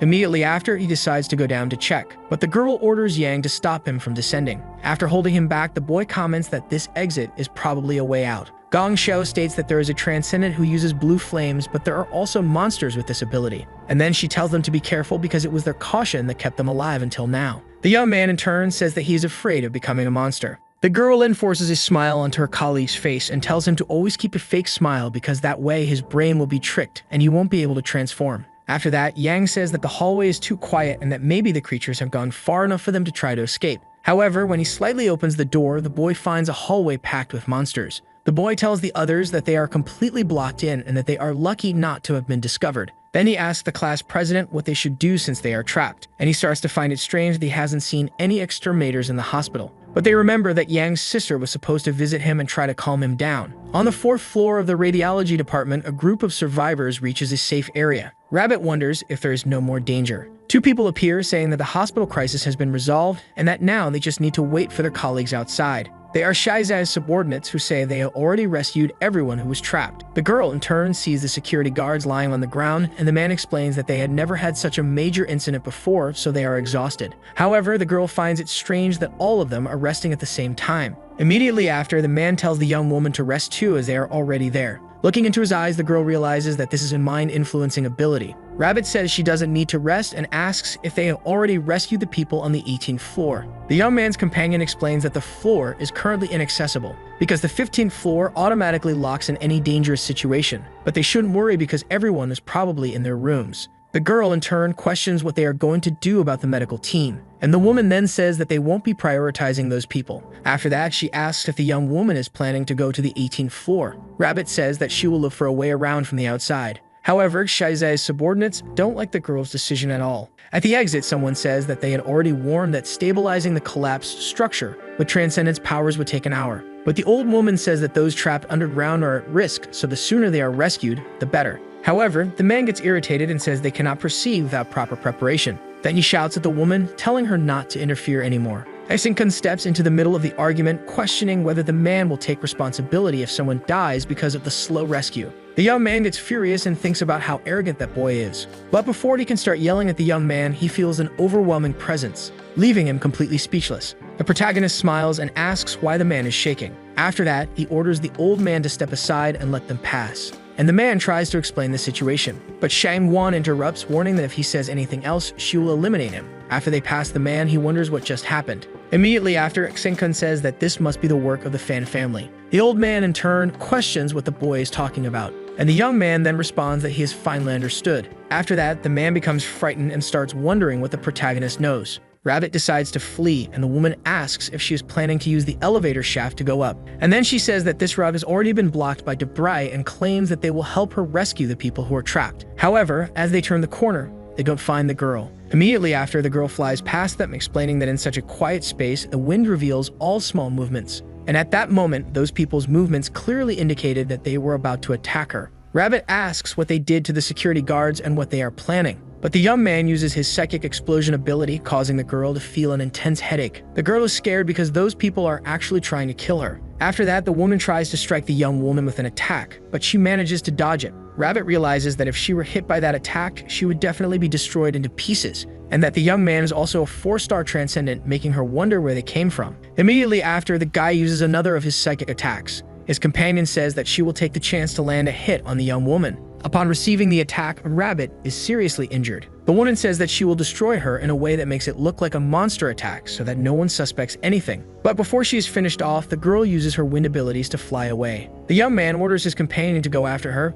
but she hesitates because that area is sealed off by young Master Fan. However, he says that if their boss's plan is disrupted, they will be in serious trouble. As they walk through the tunnel, the woman wonders what her master's plan is. After that, one of them steps on some tree roots. But the man says they just need to find Rabbit, and the woman, in turn, comments that by now their target is probably already dead. However, the young man replies that his duty is to find her dead or alive. In another tunnel, a man comments that the team distribution was irrational, because Shang-Wan was assigned to that group. Jiu says that all of this happened because the director made his granddaughter the priority, which is why he placed strong people with them. The man in front makes a hole in the wall and tells the others that the rescue scene is finally ready. The team then reaches the civilians and asks them to stay calm because they are safe. Somewhere else, a girl opens another tunnel and asks her partner to protect her while she expands the rescue channel. But she gets furious when she realizes that he is no longer there. The woman turns back looking for her colleague, and the person being rescued asks her to stay focused. But the girl gets even more upset and tells the civilian to keep quiet. While the protagonist walks through the corridors, he finds one of the security guards unconscious. However, when he makes the man smell his own foot, he suddenly wakes up. After that, the guard decides to try waking up his companions. Senkun comments that Gong Xiao is probably on the 18th floor, but he realizes that the way to the elevator is blocked by debris.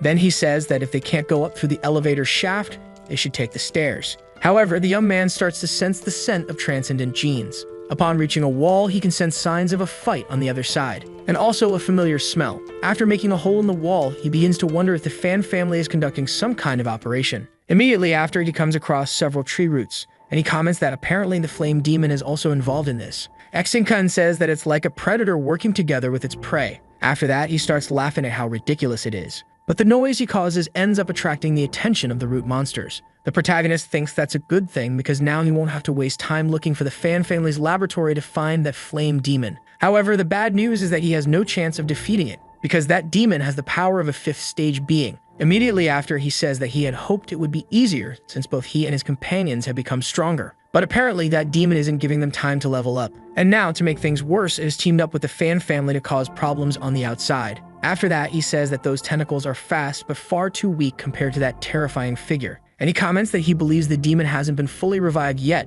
so it won't be bold enough to use all of his power. Immediately after, he uses his abilities to defeat the vines and comments that their master doesn't have enough power to take on the world. And then he realizes that the demon hasn't fed on the security personnel yet, and that it is probably looking for something more special. After that, he concludes that it might be after Gong Xiao and the monster gene carriers.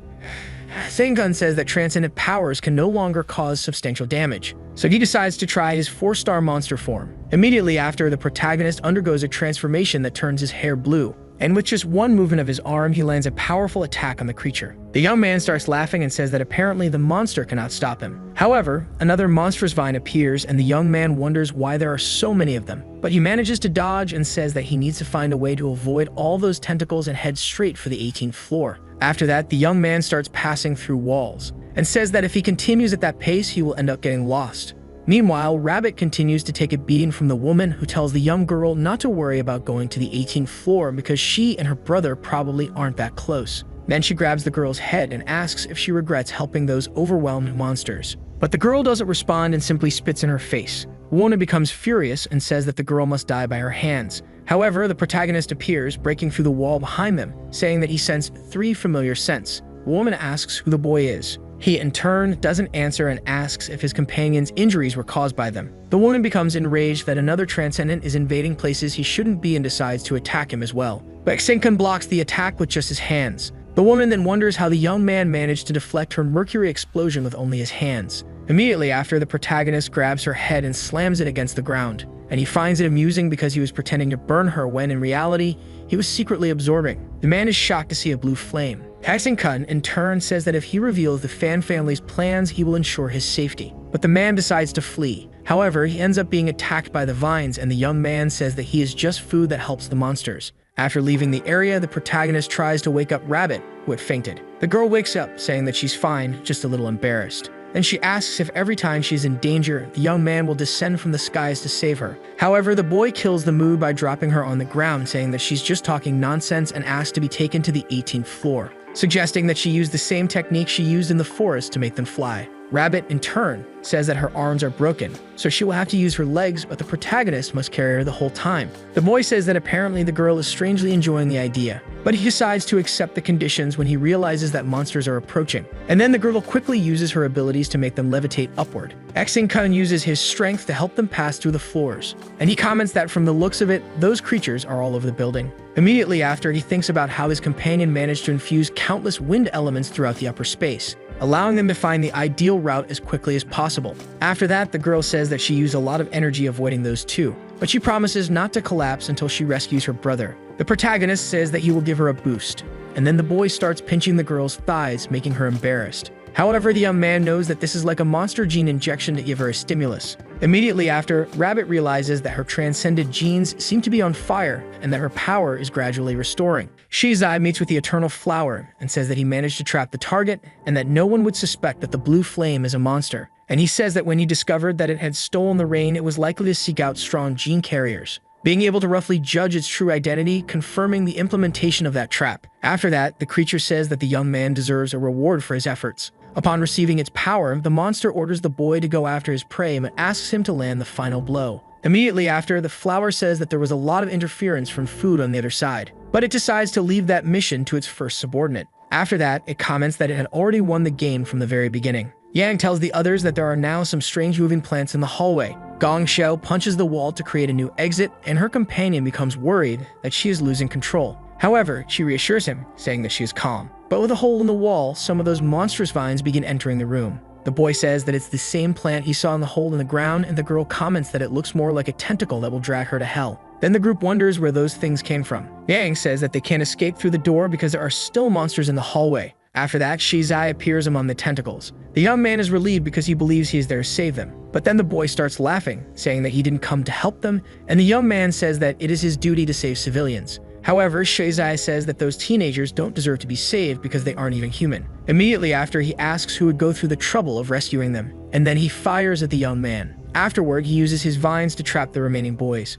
But Xinkun appears, breaking through the wall of the room. Seeing that, Shizai says that he finally understands why he lost to a child the last time. The protagonist begins to think that his opponent has truly seen through his identity. After that, Shizai lunges at the duo using his mutated arm. Rabbit is frightened and wonders what his powers are. However, the girl is suddenly thrown by the boy, who orders her to find a way to save the people. The girl then reaches her brother, asking if he's okay. Meanwhile, Xinkun manages to block the opponent's attack. With such power, Rabbit wonders if this is really a battle between transcendents. Immediately after, the tentacles charge at the boys who are there. The young woman thinks that she will have to destroy all those monsters at once without hurting the children. But she feels that she will be able to complete this task because all her genes started going wild where the blue flame touched her thigh. After that, the girl uses her winds, which are now even stronger, and she decides to call that attack the Tornado of Love. Shizai tells the protagonist that he was only defeated last time because of bad luck. However, he says that this time he also had the power of a monster, and that the demon who granted him that power could never be equaled. Immediately after, he unleashes a powerful attack against the boy. After that, he comments that his demon was able to kill 17 4-star ranked transcendents worldwide with that very move. And then he asks what ability the boy's monster has granted him. But Shizai says that he will find a way for the protagonist to also receive the power of the flame demon, and that if the young man hands over his reign to the demon,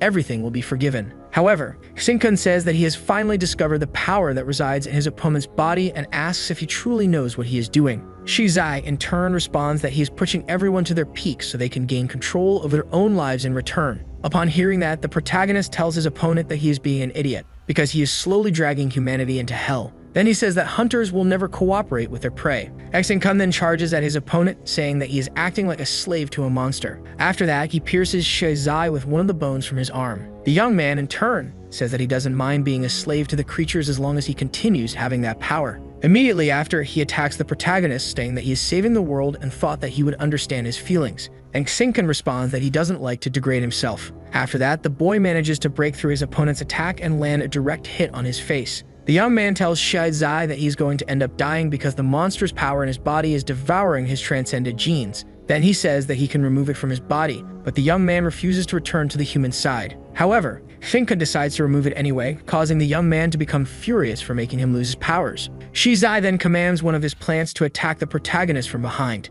and he compares him to a fish that has fallen into a trap. So the video ends here. If you don't want to miss the next part, activate the notification bell, and see you next time on Tob's channel.